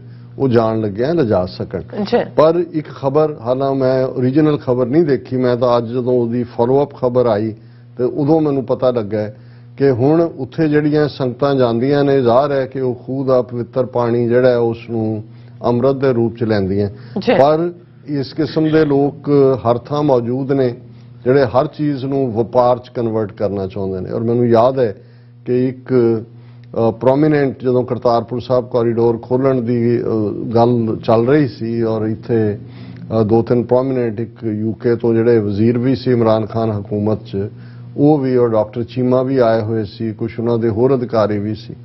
ਔਰ ਇੱਕ ਸੱਜਣ ਜਿਹੜੇ ਵਜ਼ੀਰ ਨੇ, ਉਹਨਾਂ ਦੇ ਮੂੰਹੋਂ ਨਿਕਲਿਆ ਕਿ ਜੀ ਅਸੀਂ ਇਵੇਂ ਕਰਕੇ ਰਿਲੀਜੀਅਸ ਟੂਰਿਜ਼ਮ ਪ੍ਰਮੋਟ ਕਰ ਰਹੇ ਹਾਂ। ਔਰ ਡਾਕਟਰ ਚੀਮਾ ਜਿਹੜੇ ਇਸ ਵਿਸ਼ਵਾਸ ਨਾਲ ਸਮਝਦੇ ਨੇ ਕਿ ਭਾਈ ਸਾਡੀ ਸਾਂਝ ਦੋ ਕੌਮਾਂ ਦੀ, ਜਦੋਂ ਅਸੀਂ ਕਰਤਾਰਪੁਰ ਸਾਹਿਬ ਜਾਂ ਨਨਕਾਣਾ ਇਹਨੂੰ ਵਪਾਰ ਨਾ ਬਣਾਓ। ਔਰ ਉਹਨਾਂ ਨੇ ਇੱਕਦਮ ਆਬਜੈਕਟ ਕੀਤਾ, ਉਹਨਾਂ ਨੇ ਕਿਹਾ ਕਿ ਵੀ ਇਹ ਤੁਸੀਂ ਕੀ ਗੱਲ ਕਰ ਰਹੇ ਹੋ। ਔਰ ਇਹੀ ਜਦੋਂ ਉਸ ਵੇਲੇ ਜਿਹੜੇ ਫੋਰਨ ਮਿਨਿਸਟਰ ਸੀ ਉਹਨਾਂ ਦੇ, ਸ਼ਾਹ ਮਹਿਮੂਦ ਕੁਰੈਸ਼ੀ, ਉਹਨਾਂ ਨੇ ਜਦੋਂ ਕਰਤਾਰਪੁਰ ਸਾਹਿਬ ਕੋਰੀਡੋਰ ਨੂੰ ਲੈ ਕੇ ਕਿਹਾ ਸੀ ਜੀ ਕਿ ਇਮਰਾਨ ਖਾਨ ਨੇ ਤਾਂ ਗੁਗਲੀ ਸੁੱਟੀ ਹੈ, ਗੁਗਲੀ ਮਾਰੀ, ਔਰ ਉਦੋਂ ਇੱਕਦਮ ਕ੍ਰਿਟਿਸਿਜ਼ਮ ਹੋਇਆ ਇਵਨ ਵਿਦਨ ਪਾਕਿਸਤਾਨ ਵੀ, ਔਰ ਉਹਨਾਂ ਨੇ ਆਪਣਾ ਉਹਨੂੰ ਵਾਪਸ ਲਿਆ ਸੀ। ਉਹਨਾਂ ਨੇ ਕਿਹਾ ਜੀ ਜਦੋਂ ਤੁਸੀਂ ਇੱਕ ਚੰਗਾ ਮਜ਼ਹਬੀ ਕੰਮ ਕਰ ਰਹੇ ਹੋ, ਨੇਕ ਕੰਮ ਕਰ ਰਹੇ ਹੋ, ਉਹਨੂੰ ਸਿਆਸੀ ਪ੍ਰਿਜ਼ਮ ਨਾਲ ਨਾ ਦੇਖੋ। ਔਰ ਇਹੀ ਗੱਲ ਡਾਕਟਰ ਚੀਮਾ ਨੇ ਉਹਨਾਂ ਨੂੰ ਕਹੀ ਕਿ ਜੀ ਤੁਸੀਂ ਇਹਨੂੰ ਵਪਾਰਕ ਅੱਖ ਨਾਲ ਨਾ ਦੇਖੋ। ਜਦੋਂ ਤੁਸੀਂ ਇਹ ਇੰਨਾ ਚੰਗਾ ਕੰਮ ਕਰ ਰਹੇ ਹੋ, ਲੱਖਾਂ ਸਿੱਖ ਖਾਣਗੇ, ਉਹ ਤੁਹਾਡਾ ਵਪਾਰ ਹੀ ਵਪਾਰ ਹੈ। ਤੁਹਾਨੂੰ ਇਹ ਕਹਿਣ ਦੀ ਲੋੜ ਨਹੀਂ ਹੈ ਜੀ ਕਿ ਅਸੀਂ ਇਹਦੇ ਚੋਂ ਟੂਰਿਜ਼ਮ ਕੱਢਾਂਗੇ, ਅਸੀਂ ਇਹਦੇ ਚੋਂ ਪੈਸੇ ਕੱਢਾਂਗੇ, ਲੇਕਿਨ ਹਰ ਥਾਂ ਵਪਾਰੀ ਬਿਰਤੀ, ਜਿਹਨੂੰ ਬਣਕ ਬਿਰਤੀ ਕਹਿੰਦੇ ਨੇ, ਉਹ ਮੌਜੂਦ ਹੈ। ਸੋ ਉੱਥੇ ਕਿਹਨਾਂ ਨੇ, ਪ੍ਰੋਜੈਕਟ ਮੈਨੇਜਮੈਂਟ ਬੋਰਡ ਦੇ ਕੌਣ ਲੋਕ ਨੇ ਕਿ ਉਹਨਾਂ ਨੇ ਜਿਹੜਾ ਉਸ ਇਤਿਹਾਸਕ ਕਰਤਾਰਪੁਰ ਸਾਹਿਬ ਦੇ ਉਹ ਖੂਹ ਦਾ ਪਾਣੀ ਹੈ, ਉਹ ਬਾਹਰੋਂ ਆ ਗਏ ਜਿਹੜੇ ਸਿੱਖ ਨੇ, ਉਹਨਾਂ ਨੂੰ ਵੇਚਣਾ ਸ਼ੁਰੂ ਕਰਤਾ, ਬੋਟਲਾਂ 'ਚ ਪਾਇਆ ਹੋਣਾ, ਉਹਦਾ ਪ੍ਰਾਈਸ ਰੱਖਦਾ ਹੋਣਾ ਵੀ ਇੰਨੇ ਡਾਲਰ ਦਿਓ ਤੇ ਲੈ ਜਾਓ। ਹੁਣ ਇਹ ਖਬਰ ਜਦੋਂ ਭਾਰਤੀ ਕਬਜ਼ੇ ਵਾਲੇ ਪੰਜਾਬ ਦੇ ਮੀਡੀਆ 'ਚ ਲੱਗੀ, ਜ਼ਾਹਰ ਹੈ ਵੀ ਇਸ ਦੇ ਉੱਤੇ ਆਇਆ ਕਿ ਵੀ ਇਹ ਤਾਂ ਹੈ ਦੂਜਾ। ਔਰ ਇਸ ਦੇ ਉੱਤੇ ਜਿਹੜੇ Pakistan Kartarpur project management unit ਦੇ ਐਗਜ਼ੈਕਟਿਵ ਡਾਇਰੈਕਟਰ ਨੇ ਔਰ ਇਵੈਕੂਏਟਸ ਟਰਸਟ ਪ੍ਰਾਪਰਟੀ ਬੋਰਡ ਦੇ ਐਡੀਸ਼ਨਲ ਸੈਕਟਰੀ ਵੀ ਨੇ, ਰਾਣਾ ਸ਼ਾਹਿਦ ਸਲੀਮ, ਉਹਨਾਂ ਨੇ ਫੌਰਨ ਇਸ ਦੇ ਉੱਤੇ ਜਿਹੜਾ ਉਹ ਉਸ ਦੀ ਜਵਾਬ ਤਲਬੀ ਕੀਤੀ। ਔਰ ਇਹ ਖਬਰ ਵੀ ਜਿਹਦੇ 'ਚ ਉਹਨਾਂ ਨੇ ਸ਼੍ਰੀ ਕਰਤਾਰਪੁਰ ਸਾਹਿਬ ਵਿਖੇ ਇਤਿਹਾਸਕ ਖੂਹ ਦਾ ਜਲ ਵੇਚੇ ਜਾਣ ਤੇ PMU ਨੇ ਵਿਖਾਈ ਸਖਤੀ। ਔਰ ਦਰਸ਼ਕ ਉਸ ਪਿਕਚਰ ਨੂੰ ਵੀ ਦੇਖ ਸਕਦੇ ਨੇ ਜਿਸ ਦੇ ਵਿੱਚ ਉਰਦੂ ਦੇ ਵਿੱਚ ਔਰ ਪੰਜਾਬੀ ਦੇ ਵਿੱਚ ਮੋਟਾ ਲਿਖਿਆ, ਅੰਮ੍ਰਿਤ ਜਲ ਵੇਚਣਾ ਸਖਤੀ ਨਾਲ ਮਨਾ ਹੈ। ਉੱਥੇ ਬੋਰਡ ਵੀ ਮੌਕੇ ਤੇ ਲਾ ਦਿੱਤਾ ਗਿਆ ਔਰ ਨਾਲ ਦੀ ਨਾਲ ਉਹਨਾਂ ਨੇ ਕਿਹਾ ਕਿ ਭਾਈ ਅਸੀਂ ਇਹ ਇਨਵੈਸਟੀਗੇਟ ਕਰਾਂਗੇ। ਔਰ ਉਹਨਾਂ ਨੇ ਜਿਹੜੇ PMU ਪ੍ਰੋਜੈਕਟ ਮੈਨੇਜਮੈਂਟ ਬੋਰਡ ਦੇ ਕਰਮਚਾਰੀ ਨੇ, ਵਰਕਰ ਔਰ ਜਿਹੜੇ ਬਾਹਰਲੇ ਠੇਕੇਦਾਰ ਨੇ, ਉਹਨਾਂ ਨੇ ਵਾਰਨ ਵੀ ਕੀਤਾ ਹੈ, ਉਹਨਾਂ ਨੇ ਮਿਸਟਰ ਰਾਣਾ ਸ਼ਾਹਿਦ ਸਲੀਮ ਨੇ, ਕਿ ਕੋਈ ਵੀ ਜਿਹੜਾ ਗੁਰੂ ਘਰ ਦੀ ਮਰਿਆਦਾ ਜਾਂ ਸਿੱਖ ਨਿਯਮਾਂ ਦੀ ਉਲੰਘਣਾ ਕਰੇਗਾ ਉਹਨੂੰ ਬਖਸ਼ਿਆ ਨਹੀਂ ਜਾਏਗਾ। ਔਰ ਕੋਈ ਵੀ ਜਿਹੜਾ ਇਸ ਕਿਸਮ ਦੀ ਸ਼ਿਕਾਇਤ ਮਿਲਣ ਤੇ ਉਹਨੂੰ ਨੌਕਰੀ ਤੋਂ ਬਾਹਰ ਕੱਢਿਆ ਜਾਏਗਾ। ਸੋ ਜ਼ਾਹਰ ਹੈ ਕਿ ਵਿਦਿਨ ਇਸ ਪ੍ਰੋਜੈਕਟ ਮੈਨੇਜਮੈਂਟ ਬੋਰਡ ਦੇ ਐਸੇ ਲੋਕ ਹੋਣਗੇ ਜਿਨ੍ਹਾਂ ਨੇ ਇੰਡੀਵਿਜੂਅਲੀ ਇਸ ਕਿਸਮ ਦਾ ਵਪਾਰ ਬਣਾਉਣ ਦੀ ਕੋਸ਼ਿਸ਼ ਕੀਤੀ ਹੋਏਗੀ। ਸੋ ਅਸੀਂ ਜਿਹੜਾ ਰਾਣਾ ਸ਼ਾਹਿਦ ਸਲੀਮ ਔਰ ਪਾਕਿਸਤਾਨ ਇਵੈਕੂਏਟਸ ਟਰਸਟ ਪ੍ਰਾਪਰਟੀ ਬੋਰਡ ਦਾ ਸ਼ੁਕਰੀਆ ਅਦਾ ਕਰਦੇ ਹਾਂ ਕਿ ਉਹਨਾਂ ਨੇ ਫੌਰਨ ਇਸ ਦੇ ਉੱਤੇ ਕਾਰਵਾਈ ਕੀਤੀ ਹੈ। ਔਰ ਜਿਵੇਂ ਅਸੀਂ ਰੋਜ਼ਾਨਾ ਕਨਕਲੂਜਨ ਦੇ ਵਿੱਚ ਰੂਹਾਨੀ ਵਿਚਾਰ ਕਰਦੇ, ਅੱਜ ਵੀ ਸ੍ਰੀ ਰਾਗ ਦੇ ਉੱਤੇ ਵਿਚਾਰ ਚੱਲ ਰਹੀ ਹੈ। ਤੀਸਰੇ ਪਾਤਸ਼ਾਹ ਦਾ ਸ਼ਬਦ ਹੈ, ਸ੍ਰੀ ਰਾਗ ਮਹੱਲਾ ਤੀਜਾ, ਜੇ ਵੇਲਾ ਵਕਤ ਵਿਚਾਰੀਐ ਤਾਂ ਕਿਤ ਵੇਲਾ ਭਗਤ ਹੋਏ, ਅੰਦਨ ਨਾਮੇ ਰਤਿਆਂ ਸੱਚੇ ਸੱਚੀ ਸੋਏ, ਇੱਕ ਤਿਲ ਪਿਆਰਾ ਵਿਸਰੈ ਭਗਤ ਕਿਨੇਹੀ ਹੋਏ, ਮਨ ਤਨ ਸੀਤਲ ਸਾਚ ਸਿਉ ਸਾਸ ਨਾ ਬਿਰਥਾ ਕੋਏ, ਮੇਰੇ ਮਨ ਹਰ ਕਾ ਨਾਮ ਧਿਆਏ, ਸਾਚੀ ਭਗਤ ਤਾਂ ਥੀਐ ਜਾਂ ਹਰ ਵਸੈ ਮਨ ਆਏ। ਰਹਾਓ, ਜਿਵੇਂ ਅਸੀਂ ਰੋਜ਼ਾਨਾ ਦੱਸਦੇ ਹਾਂ ਕਿ ਰਹਾਓ ਦੀ ਤੁਕ ਸੈਂਟਰਲ ਆਈਡੀਆ ਸ਼ਬਦ ਦਾ, ਸੋ ਗੁਰੂ ਅਮਰਦਾਸ ਜੀ ਫਰਮਾਉਂਦੇ ਨੇ ਕਿ ਮੇਰੇ ਮਨ ਉਸ ਵਾਹਿਗੁਰੂ ਦੇ ਨਾਮ ਨੂੰ ਧਿਆ, ਉਸ ਦੇ ਉੱਤੇ ਧਿਆਨ ਕੇਂਦਰਿਤ ਕਰ, ਉਸ ਦੀ ਇਬਾਦਤ ਕਰ। ਕਿਉਂ? ਸਾਚੀ ਭਗਤ ਤਾਂ ਥੀਏ ਜਾਂ ਹਰ ਵਸੈ ਮਨ ਆਏ। ਸੱਚੀ ਬੰਦਗੀ, ਸੱਚੀ ਇਬਾਦਤ, ਸੱਚੀ ਭਗਤੀ ਉਹੀ ਹੋਏਗੀ, ਉਦੋਂ ਹੀ ਹੋਏਗੀ ਜਦੋਂ ਰੱਬ ਆ ਕੇ ਦਿਲ ਦੀ ਸੇਜ ਦੇ ਉੱਤੇ ਨਿਵਾਸ ਕਰੇਗਾ। ਔਰ ਇਸ ਦੇ ਲਈ ਚਤੇ ਪੈਰ ਹਰ ਪਲ ਹਰ ਸਾਹ ਦੇ ਨਾਲ ਉਸ ਨੂੰ ਯਾਦ ਕਰਨ ਦੀ ਲੋੜ ਹੈ। ਜੇ ਵੇਲਾ ਵਕਤ ਵਿਚਾਰੀਏ ਤਾਂ ਕਿਤ ਵੇਲਾ ਭਗਤ ਹੋਏ। ਜੇ ਕੋਈ ਸਵਾਲ ਕਰੇ ਕਿ ਜੀ ਦੱਸੋ ਕਿਹੜਾ ਵੇਲਾ ਚੰਗਾ ਟਾਈਮ ਹੈ ਜਦੋਂ ਕਿ ਅਸੀਂ ਭਗਤੀ ਕਰੀਏ, ਕਿ ਵੀ ਜੇ ਤੁਸੀਂ ਇਸ ਵਿਚਾਰ ਦੇ ਵਿੱਚ ਪੈਂਦੇ ਹੋ ਜੀ ਕਿਹੜਾ ਵਕਤ ਜਿਹੜਾ ਹੈ ਉਹ ਚੰਗਾ ਹੈ, ਉਹਨੂੰ ਯਾਦ ਕਰਨ ਦਾ ਗੁਰੂ ਸਾਹਿਬ ਕਹਿੰਦਾ ਆਂਦਨ ਨਾਮੇ ਰਤਿਆ ਸੱਚੇ ਸੱਚੇ। ਆਂਦਨ ਹੁੰਦਾ ਦਿਨ ਰਾਤ, ਕਿ ਜਿਹੜੇ ਦਿਨ ਰਾਤ ਉਸ ਵਾਹਿਗੁਰੂ ਦੀ ਇਬਾਦਤ ਦੇ ਵਿੱਚ, ਉਸ ਦੇ ਨਾਮ ਦੇ ਵਿੱਚ, ਉਸ ਦੀ ਯਾਦ ਦੇ ਵਿੱਚ ਜੁੜ ਜਾਂਦੇ ਨੇ, ਉਹ ਸੱਚੇ ਹੁੰਦੇ ਨੇ। ਤੇ ਸੱਚੀ ਸੋਏ ਹੁੰਦੀ ਹੈ ਸ਼ੋਭਾ, ਕਿ ਉਹਨਾਂ ਦਾ ਸਤਕਾਰ, ਉਹਨਾਂ ਦੀ ਸ਼ੋਭਾ ਵੀ ਜੱਗ ਵਿੱਚ ਪ੍ਰਗਟ ਹੁੰਦੀ ਹੈ। ਇੱਕ ਤਿਲ ਪਿਆਰਾ ਵਿਸਰੈ ਭਗਤ ਕਿਨੇ ਹੀ ਹੋਏ, ਕਿ ਜੇ ਇੱਕ ਤਿਲ ਲਈ ਵੀ, ਇੱਕ ਸੈਕਿੰਡ ਲਈ ਵੀ, ਇੱਕ ਅੱਖ ਦੇ ਫਰਕਾਰੇ ਜਿੰਨੇ ਵਕਤ ਲਈ ਵੀ ਉਹ ਰੱਬ ਭੁੱਲ ਜਾਏ ਫਿਰ ਕਾਹਦੀ ਬੰਦਗੀ ਹੈ। ਇੱਕ ਤਿਲ ਪਿਆਰਾ ਵਿਸਰੈ ਭਗਤ ਕਿਨੇ ਹੀ ਹੋਏ। ਕਿਉਂ ਜਿਹੀ ਭਗਤੀ ਹੈ, ਮਨ ਤਨ ਸੀਤਲ ਸਾਚ ਸਿਉ ਸਾਸ ਨਾ ਬਿਰਥਾ ਕੋਈ, ਕਿ ਕੋਈ ਵੀ ਸਾਹ ਰੱਬ ਦੀ ਯਾਦ ਤੋਂ ਬਿਨਾ ਨਹੀਂ ਹੋਣਾ ਚਾਹੀਦਾ। ਜੇ ਜਾਏ ਹੋਏਗਾ ਤੇ ਉਹ ਬਿਰਥਾ ਹੋਏਗਾ। ਔਰ ਉਹਦੀ ਯਾਦ ਦੇ ਨਾਲ ਮਨ ਤੇ ਤਨ ਦੋਨਾਂ ਦੇ ਅੰਦਰ ਇੱਕ ਠੰਡ ਵਰਤਦੀ ਹੈ। ਔਰ ਸਹਿਜੇ ਖੇਤੀ ਰਾਈ ਹੈ, ਸੱਚ ਨਾਮ ਬੀਜ ਪਾਏ, ਖੇਤੀ ਜੰਮੀ ਅਗਲੀ, ਮਨੁਆ ਰਜਾ ਸਹਿਜ ਸੁਭਾਏ, ਗੁਰ ਕਾ ਸ਼ਬਦ ਅੰਮ੍ਰਿਤ ਹੈ ਜਿਤ ਪੀਤੈ ਤਿਖ ਜਾਏ, ਇਉ ਮਨ ਸਾਚਾ ਸੱਚ ਰਤਾ ਸੱਚੇ ਰਿਹਾ ਸਮਾਏ। ਹੁਣ ਇਹ ਤਰਕੀਬ ਵੀ ਦੱਸੀ ਹੈ ਕਿ ਭਾਈ ਰੱਬ ਦੀ ਯਾਦ ਦੇ ਲਈ ਕੋਈ ਕਾਹਲ ਦੀ ਲੋੜ ਨਹੀਂ ਹੈ। ਕੀ ਕਰਨਾ ਲੋੜੀਂਦਾ ਹੈ? ਸਹਿਜੇ ਖੇਤੀ ਰਾਈ ਹੈ, ਰਾਈਆ ਹੁੰਦਾ ਬੀਜਣਾ। ਕਿ ਸਹਿਜ ਨਾਲ ਉਸ ਵਾਹਿਗੁਰੂ ਦੇ ਪਿਆਰ ਦੀ, ਉਸ ਦੇ ਨਾਮ ਦੀ ਖੇਤੀ ਨੂੰ ਬੀਜੋ। ਮਤਲਬ ਇਹ ਹੈ ਕਿ ਆਪਣੇ ਦਿਲ ਦੇ ਅੰਦਰ ਉਸ ਵਾਹਿਗੁਰੂ ਦੇ ਨਾਲ ਪ੍ਰੀਤ ਕਰੋ, ਪਿਆਰ ਕਰੋ, ਉਹਦੀ ਯਾਦ ਵਿੱਚ ਜੁੜੋ। ਸੱਚ ਨਾਮ ਬੀਜ ਪਾਏ, ਸੱਚਾਈ, ਟਰੂਥ। ਔਰ ਬਹੁਤ ਵਾਰ ਅਸੀਂ ਜਿਹੜੇ ਬਹੁਤ ਸਾਰੇ ਲੋਕ ਬਾਹਰੋਂ ਬਹੁਤ ਸਾਰੇ ਕਰਮਕਾਂਡ ਕਰਦੇ हैं, ਪਰ ਸਾਡੀ ਜ਼ਿੰਦਗੀ ਦੇ ਵਿੱਚ ਸੱਚ ਨਹੀਂ। ਔਰ ਈਵਨ ਜਦੋਂ ਅਸੀਂ ਪੈਰੇਡ ਤੋਂ ਪਰਤ ਵੀ ਰਹੇ ਸੀ ਤੇ ਵੀਰ ਇੱਕ ਕਹਿਣ ਲੱਗੇ ਕਿ ਜੀ ਦੇਖੋ ਫਲਾਂ ਵਰਤਾਰਾ ਕੀ ਸੀ, ਕਹਿੰਦੇ ਕੀ ਨੇ, ਕਰਦੇ ਕੀ ਨੇ। ਤੇ ਮੈਂ ਉਹਨਾਂ ਨੂੰ ਕਿਹਾ ਵੀ ਗੁਰੂ ਨਾਨਕ ਸਾਹਿਬ ਨੇ ਬੜਾ ਖੂਬਸੂਰਤ ਇੱਕ ਥਾਂ ਫਰਮਾਇਆ ਹੋਇਆ ਹੈ ਕਿ ਗੱਲੀ ਅਸੀਂ ਚੰਗੀਆਂ ਆਚਾਰੀ ਬੁਰੀਆਂ, ਮਨੋ ਕਸੁੱਦਾਂ ਕਾਲੀਆਂ, ਬਾਹਰ ਚਿੱਟਵੜੀਆਂ, ਗੱਲਾਂ ਕਰੇ ਤਿਨਾੜੀਆਂ, ਜੋ ਸਹਿ ਕੰਤ ਮਿਲੀਆਂ। ਕਿ ਵੀ ਅਸੀਂ ਗੱਲਾਂ ਦੇ ਵਿੱਚ ਤਾਂ ਬਹੁਤ ਚੰਗੇ ਹੈ, ਪਰ ਸਾਡਾ ਜਿਹੜਾ ਇਖਲਾਕ ਹੈ, ਕਿਰਦਾਰ ਹੈ, ਉਹ ਮਾੜਾ ਹੈ। ਸਾਡੇ ਮਨ ਦੇ ਅੰਦਰ ਅਸੀਂ ਕਸ਼ੁੱਧ ਹੈ, ਇੰਪਿਓਰ ਹੈ, ਕਾਲੇ ਹੈ, ਪਰ ਬਾਹਰ ਅਸੀਂ ਚਿੱਟੇ ਬਗਲੇ ਬਣੇ ਹੋਏ ਹਾਂ। ਤੇ ਅਸੀਂ ਗੱਲਾਂ ਉਹਨਾਂ ਦੀਆਂ ਕਰਦੇ ਹਾਂ ਜਿਹੜੇ ਸੱਚੀ ਪ੍ਰੀਤ ਨਾਲ, ਜਿਹੜੇ ਆਪਣੇ ਸ਼ੌਹ ਨਾਲ, ਆਪਣੇ ਪਿਆਰੇ ਨਾਲ ਜਿਹੜੀਆਂ ਰੂਹਾਂ ਜੁੜੀਆਂ ਹੋਈਆਂ ਨੇ, ਉਹਨਾਂ ਦੇ ਕੋਲ ਤਾਂ ਦਿਖਾਵਾ ਨਹੀਂ ਸੀ, ਉਹ ਤਾਂ ਕਸੁੱਧ ਰੂਹਾਂ ਨਹੀਂ ਸੀ, ਉਹ ਤਾਂ ਕਾਲੀਆਂ ਨਹੀਂ ਸੀ ਰੂਹਾਂ, ਉਹ ਤਾਂ ਜੋ ਜਿਹੀਆਂ ਸੀ ਉਹ ਜਿਹੀਆਂ ਹੀ ਸੀ, ਉਹ ਸੱਚ ਦੇ ਉੱਤੇ ਸੀ। ਔਰ ਮੈਂ ਬਹੁਤ ਵਾਰ ਦੇਖਦਾ ਕਿ ਸਾਰਾ ਐਮਫੈਸਿਸ ਤਾਂ ਸੱਚੇ ਇਖਲਾਕ ਦੇ ਉੱਤੇ ਹੈ, ਸੱਚੀ ਜ਼ਿੰਦਗੀ ਜਿਉਣ ਦੇ ਉੱਤੇ ਹੈ। ਪਰ ਸਾਡੀਆਂ ਜ਼ਿੰਦਗੀਆਂ 'ਚ ਇੰਨਾ ਕੁ ਝੂਠ ਹੈ, ਇੰਨਾ ਕੁ ਝੂਠ ਹੈ ਕਿ ਸਵੇਰ ਤੋਂ ਸ਼ਾਮ ਤੱਕ ਅਸੀਂ ਇੱਕ ਦੂਜੇ ਨੂੰ ਵੀ ਜਿਹੜਾ ਹਨੇਰੇ 'ਚ ਰੱਖ ਕੇ ਝੂਠ ਦੇ ਉੱਤੇ ਮਬਨੀ ਆਪਣੀ ਜ਼ਿੰਦਗੀ ਜੀਂਦੇ ਹਾਂ। ਤੇ ਗੁਰੂ ਸਾਹਿਬ ਨੇ ਫਰਮਾਇਆ ਕਿ ਇਹ ਖੇਤੀ ਸਹਿਜ ਦੇ ਵਿੱਚ ਬੀਜੀ ਜਾਂਦੀ ਹੈ। ਸੱਚ ਦਾ ਨਾਮ ਇਹੀ ਉਹਦਾ ਬੀਜ ਹੈ। ਤੇ ਜਦੋਂ ਸੱਚ ਦਾ ਬੀਜ ਔਰ ਸਹਿਜ ਖੇਤੀ ਹੋਏਗੀ, ਖੇਤੀ ਜੰਮੀ ਅਗਲੀ। ਅਗਲੀ ਹੁੰਦਾ ਬਹੁਤ ਵਾਧੂ, ਕਿ ਜਿਉਂ ਹੀ ਨਾਮ ਦਾ ਬੀਜ ਸੱਚ ਦੇ ਉੱਤੇ ਆਧਾਰਿਤ ਹੋਏਗਾ, ਇਹ ਜਿਹੜਾ ਫਿਰ ਲਹਿਰ ਬਹਿਰ ਕਰ ਦੇਗਾ। ਖੇਤੀ ਜੰਮੀ ਅਗਲੀ, ਮਨੁਆ ਰੱਜਾ ਸਹਿਜ ਸੁਭਾਏਗਾ। ਮਨੁਆ ਮਨ, ਕਿ ਰੱਜ ਜਾਏਗਾ ਉਸ ਸਹਿਜ ਸੁਭਾਅ ਦੇ ਅੰਦਰ, ਉਸ ਪਿਆਰ ਦੇ ਅੰਦਰ ਉਹ ਰੱਜਿਆ ਹੋਇਆ ਮਨ ਹੋਏਗਾ। ਗੁਰ ਕਾ ਸ਼ਬਦ ਅੰਮ੍ਰਿਤ ਹੈ ਜਿਤ ਪੀਤਾ ਤੇ ਖਜਾਏ, ਕਿ ਗੁਰੂ ਦਾ ਜਿਹੜਾ ਸ਼ਬਦ ਹੈ ਉਹ ਅੰਮ੍ਰਿਤ ਵਾਂਗ ਹੈ।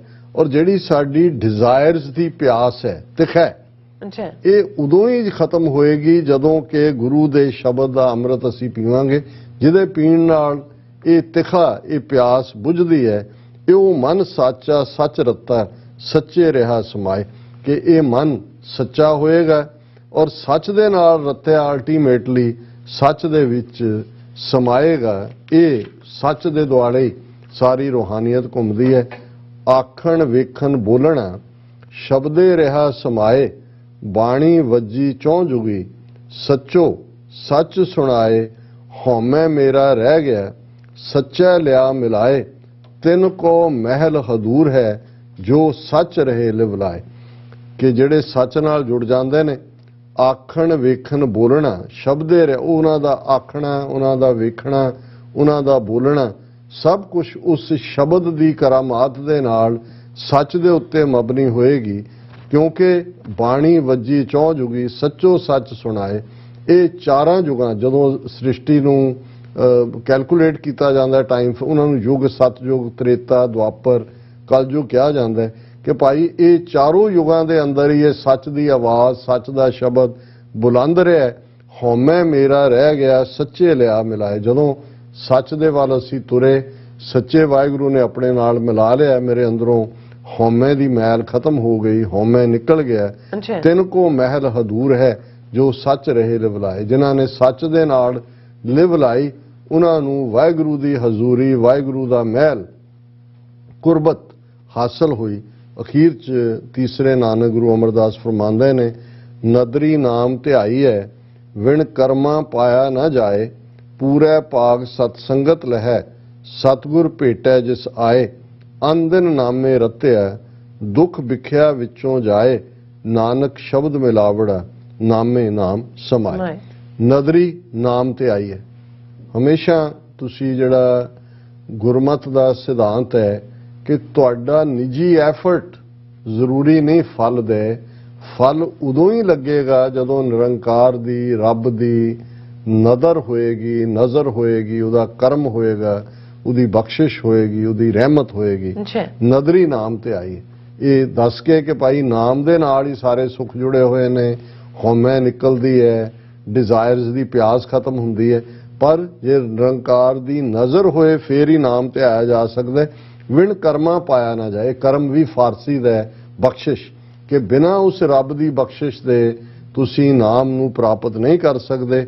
ਪੂਰੇ ਭਾਗ ਸਤਸੰਗਤ ਲਹੈ, ਜੇ ਪੂਰੇ ਭਾਗ ਹੋਣ ਤੇ ਤੁਹਾਨੂੰ ਸਤਸੰਗਤ ਮਿਲਦੀ ਹੈ। ਸਤਿਗੁਰ ਭੇਟੈ ਜਿਸ ਆਏ, ਤੇ ਫਿਰ ਸਤਿਗੁਰੂ ਦੇ ਰਾਹੀਂ ਉਸ ਵਾਹਿਗੁਰੂ ਦੇ ਨਾਲ ਜਿਹੜਾ ਤੁਹਾਡੀ ਕੁਰਬਤ ਬਣਦੀ ਹੈ। ਅੰਦਿਨ ਨਾਮੇ ਰਤਿਆ, ਦੁੱਖ ਵਿਖਿਆ ਵਿੱਚੋਂ ਜਾਏ।